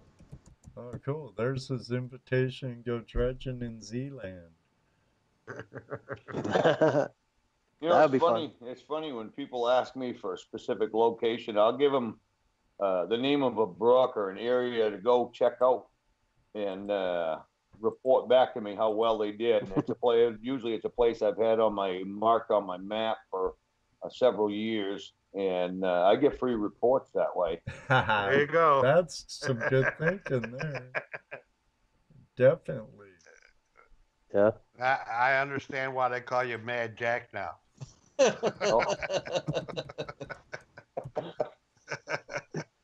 People tell. I've had a few people tell me there ain't no friggin' gold in that stream, and I walked 15 miles of it, never found a speck. I said, well, don't ask me where to go then, because obviously I don't know.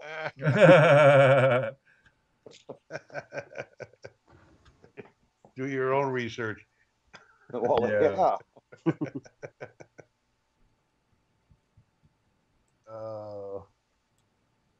Yeah, I'm good. Right.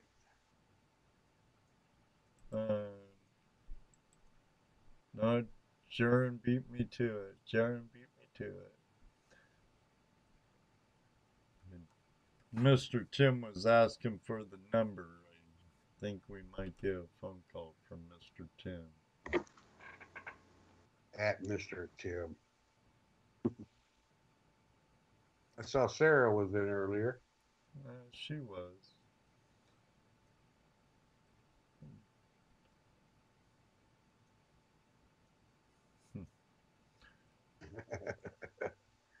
You want to tell the story where you Yeah, stories are always found good. tent in the Greenland when they found, yeah, you know which one. That's a good one. Yeah. Brian just brought up a story. when we were up in Greenland in 2012 filming Ice Cold Gold. We had one of those coastal storms come in and blow up over the mountain. We had 100-mile-an-hour winds, and we were all living in tents. And I looked around, helped the guys, secure everything I could. And I went to bed. I put 4 50-pound rocks, one in each corner of inside my tent, and I knew it wasn't going anywhere. So I crawled in, went to bed, and the camera guy's out there hollering, "Jack, are you all right in there? Are you all right?" I said, "Shut up, I'm trying to sleep." And those guys couldn't believe that I was actually sleeping through that storm. But I was warm, I was dry, and everybody else was running around in a big panic. I slept like a baby. What were they running around for? I mean, they couldn't get their... Oh, they were holding down other people's tents. They're all... okay. Everybody had their own tent. So there was, like I said, there was 28 of the production crew up there, and a few of them had gone to town for their union days off, the union workers. Right. And so their tents were out there with their stuff in it. Well, I come out, I don't know, I guess it was about 4 or 5 o'clock in the morning. I come out of my tent, and the wind was still blowing pretty good, and I looked across the compound, and a gust came up, and it took the one of the bigwigs' tent.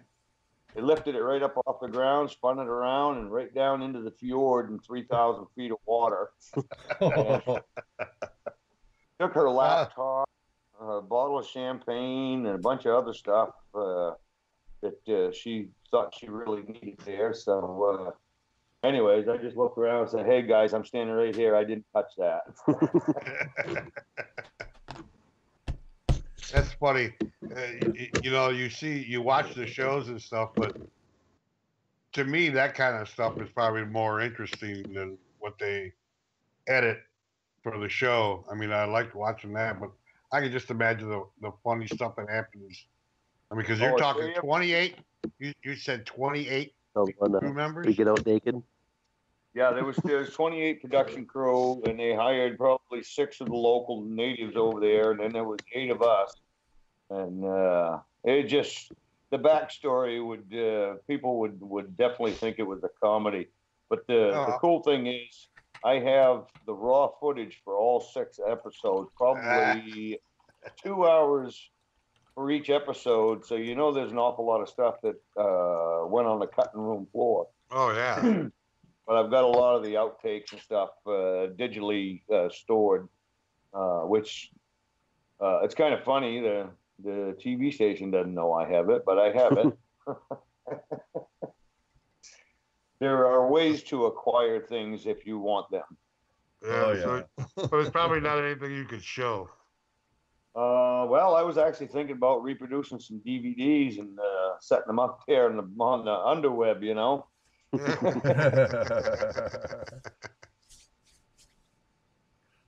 There you go. There's a lot of stories in language that you probably wouldn't hear on TV ever. Right. I mean, for the most part, we understand that what we see on TV is like nothing that really goes on. They just show you bits and pieces of what they want to portray. So, well, it's thing that we were there for 8-9 weeks and 24 hours a day. There was so much that they recorded, and some bigwig TV guy who knows what advertisers want to see to sell their product. Right. They're looking at it from a business point of view, whereas if they actually showed all the raw footage, and you'd have a year's worth of once a week shows. You could get 52 shows out of that and show what actually happened. And it would have been really neat to have a second film crew filming everything, the producers, the sound crew, the film guys, as well as get the view from the miners. Right. That's a hell of an angle to think about. Oh yeah, you know what? That's really cool. You said equip the miners with cameras. So they Fight can- back. So, fight Well, back, right? It would just give a fuller view of what actually goes on. Right. And I kind of knew that a lot of the gold shows were kind of some BS in there and a lot of editing and all that. And, and then being a part of that show firsthand, I actually got to see the backbiting and the underhandedness and outright lies that some producers would tell one person on the crew so that they'd get mad at the other person. And they actually create a lot of drama and a lot of hate and discontent that doesn't need to be there. I mean, we signed a contract to go to Greenland to actually find something of value in the ground there. And I looked at it as an opportunity to prospect somewhere I would have never been able to afford to go, nor would I have gone there to look. Right. But it was an 8-week paid vacation.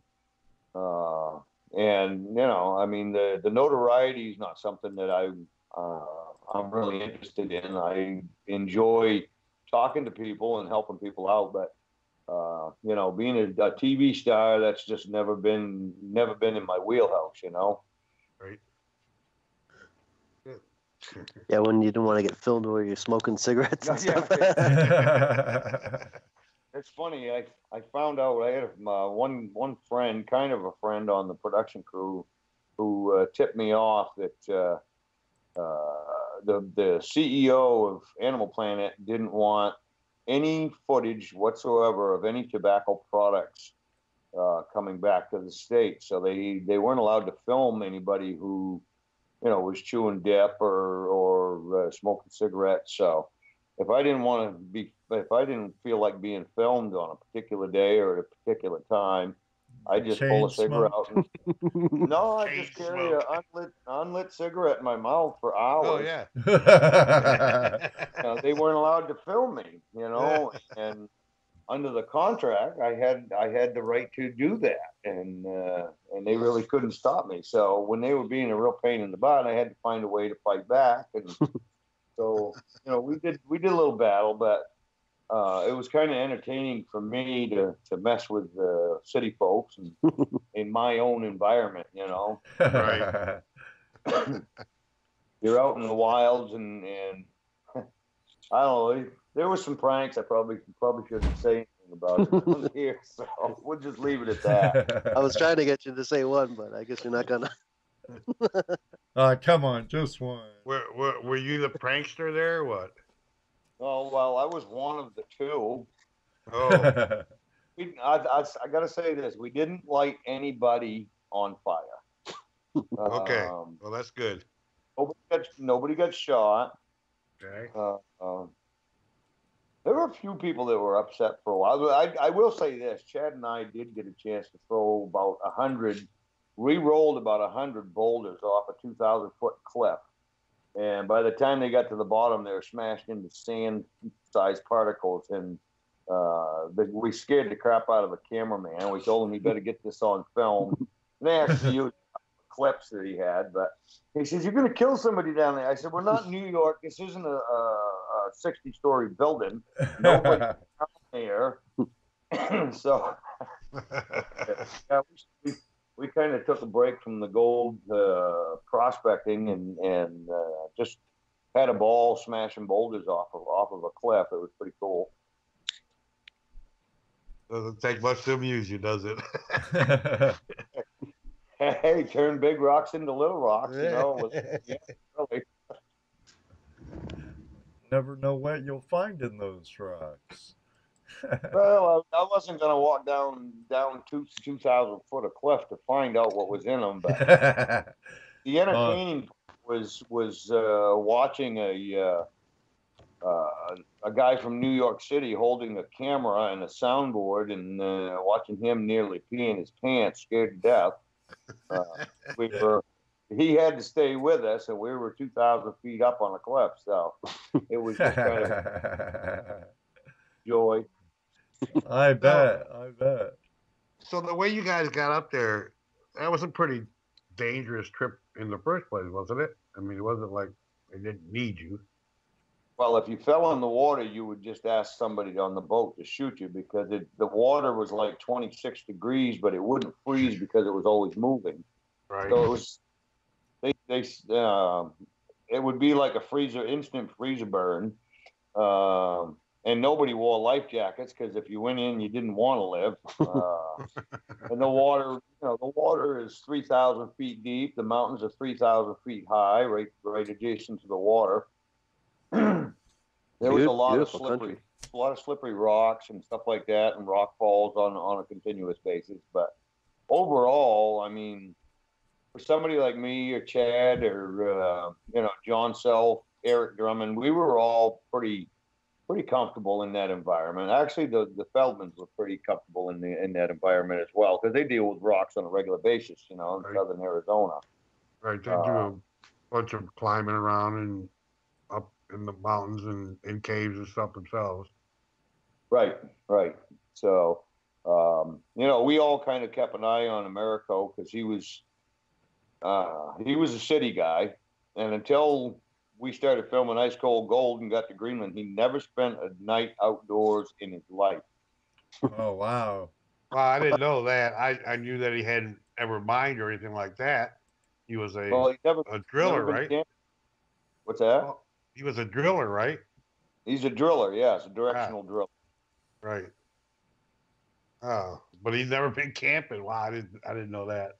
He never spent a day outside of a house, a night outside of a house in his life, camping or doing anything like that. So we all kind of watched his back, made sure he was in good shape.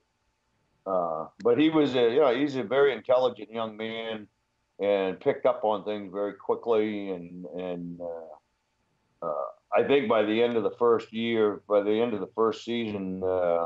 he was looking forward to another season and going back and learning more and enjoying it more. Well, that was a story that you wanted me to tell you. Oh, wasn't there one whether you knew they were going to do like early morning footage? Yeah, we. No, probably can't. That one. All right. Come on, can't be that bad. Funny though. All right. Can't be that bad. Well, how much trouble can you get in? Ted and I used to stay up late over there, and we kind of skulked around on the outside of the producer's tent. And we overheard them one evening talking about how they were going to get everybody in camp up early except the miners, and they were going to catch us first thing in the morning coming out of our tents. So Ted and I come up with the idea we were just going to all come out of our tents totally naked and whiz right off the side of our tent.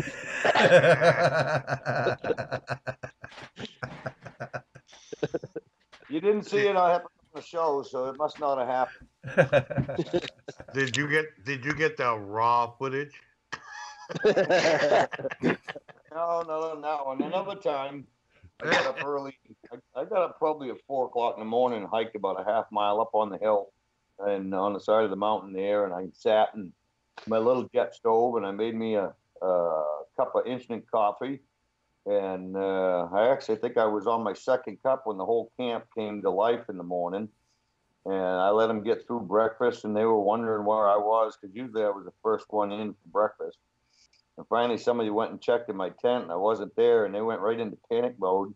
I finally stood up and waved an orange handkerchief and hollered at them, and they eventually realized that I'd been up long before they got out of bed.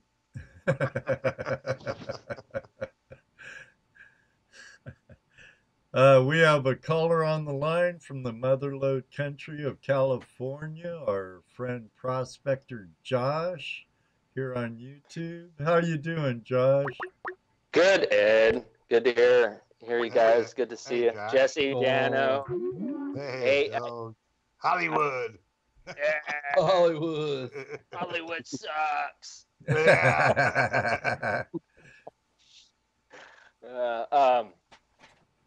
I just want to call in because, how often you get to talk to a celebrity like gold people. So, like once a week. I called in last week. I got to talk to Jeff, and then now I get to talk to Mad Jack. That's pretty awesome. Hey, dude, thanks. Right on, man. I loved your show, and I just wanted to say cheers. Right back at you. I'm empty. Wait a minute, you just toasted me with Coors? Yeah, it's usually PBR, but today it's Coors. That's what they had, right? It's what's on sale. That's what's on sale. Prospectors, not movie producers. Prospector's paycheck, not a miner's paycheck. You're out in California? Yes, sir. Okay, I'm gonna say it one time, dude.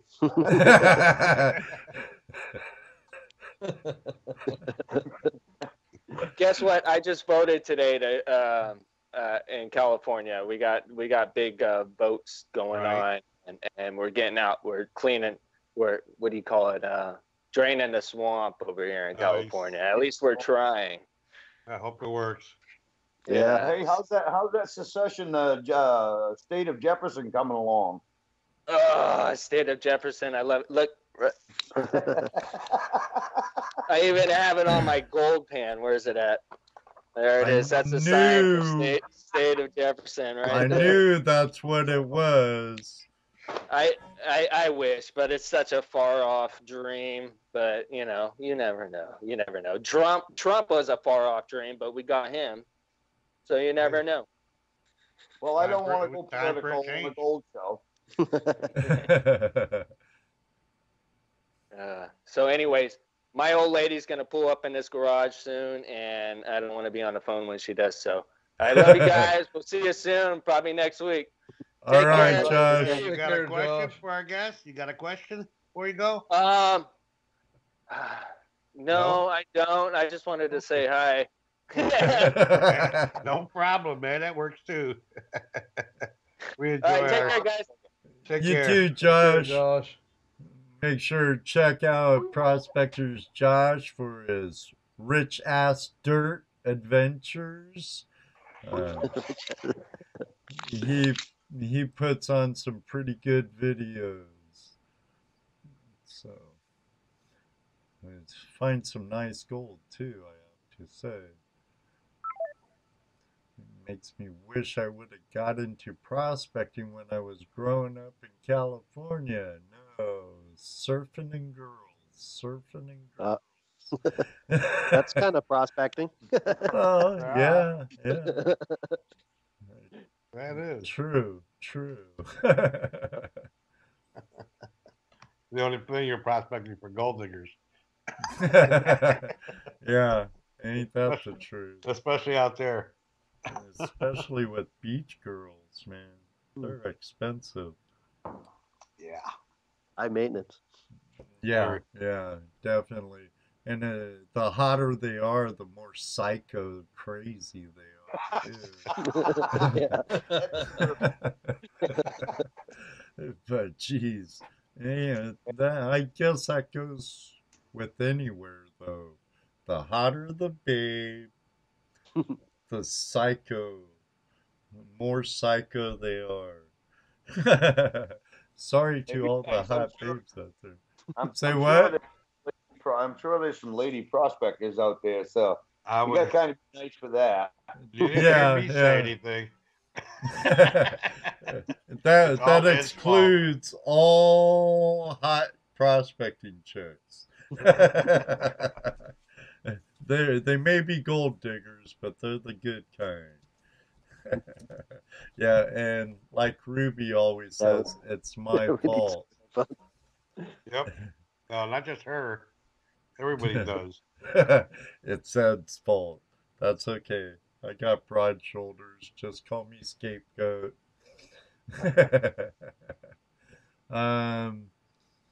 Hey, Bryan and Jack, if you guys come back sometime, might I suggest a headphone splitter and a second set of headphones?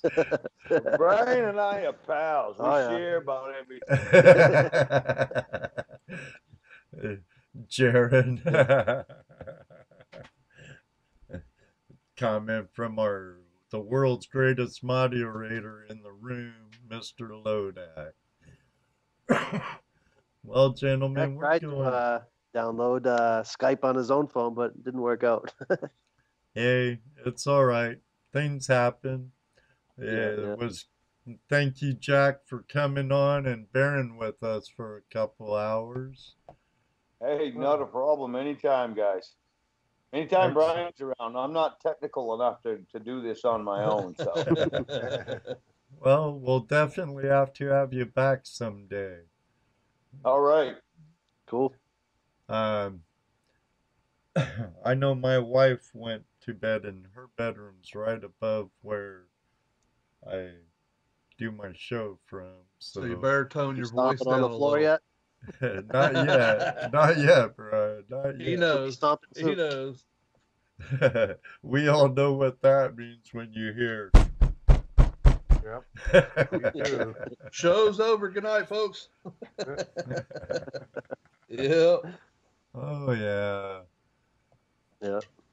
Now, that was on No Tell 'em Creek, and I don't know where, so don't ask.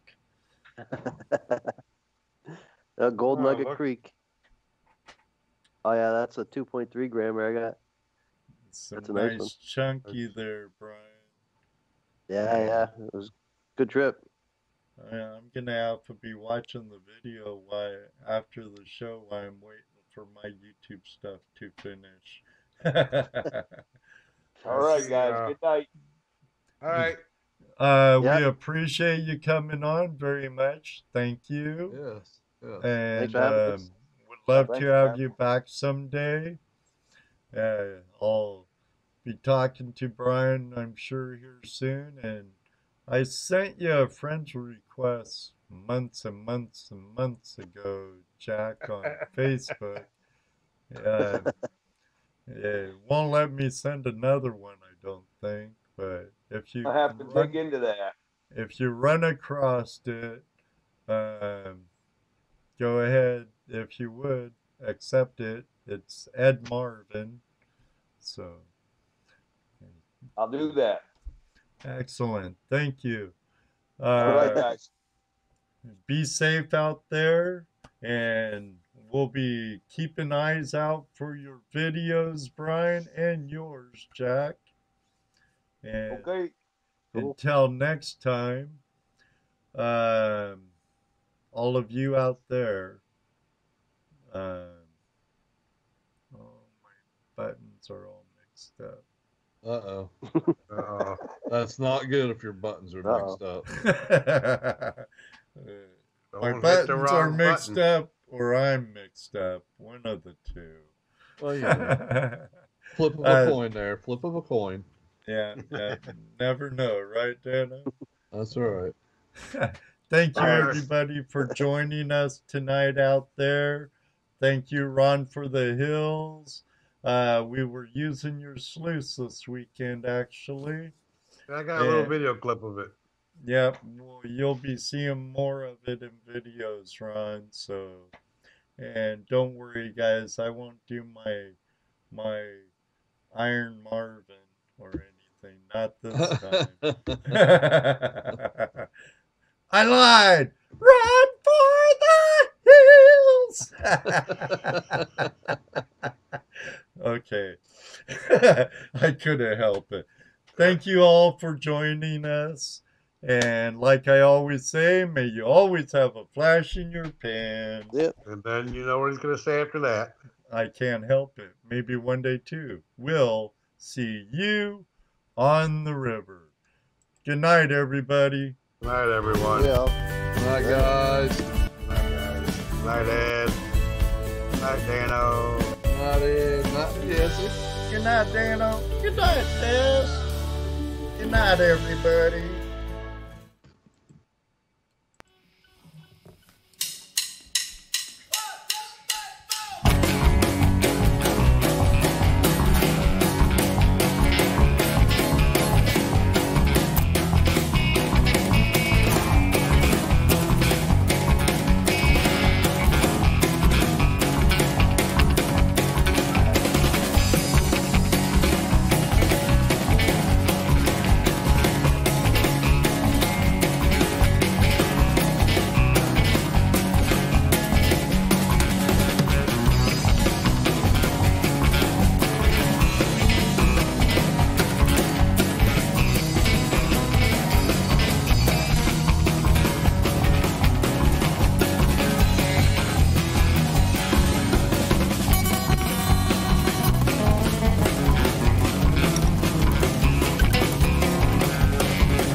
in the shed.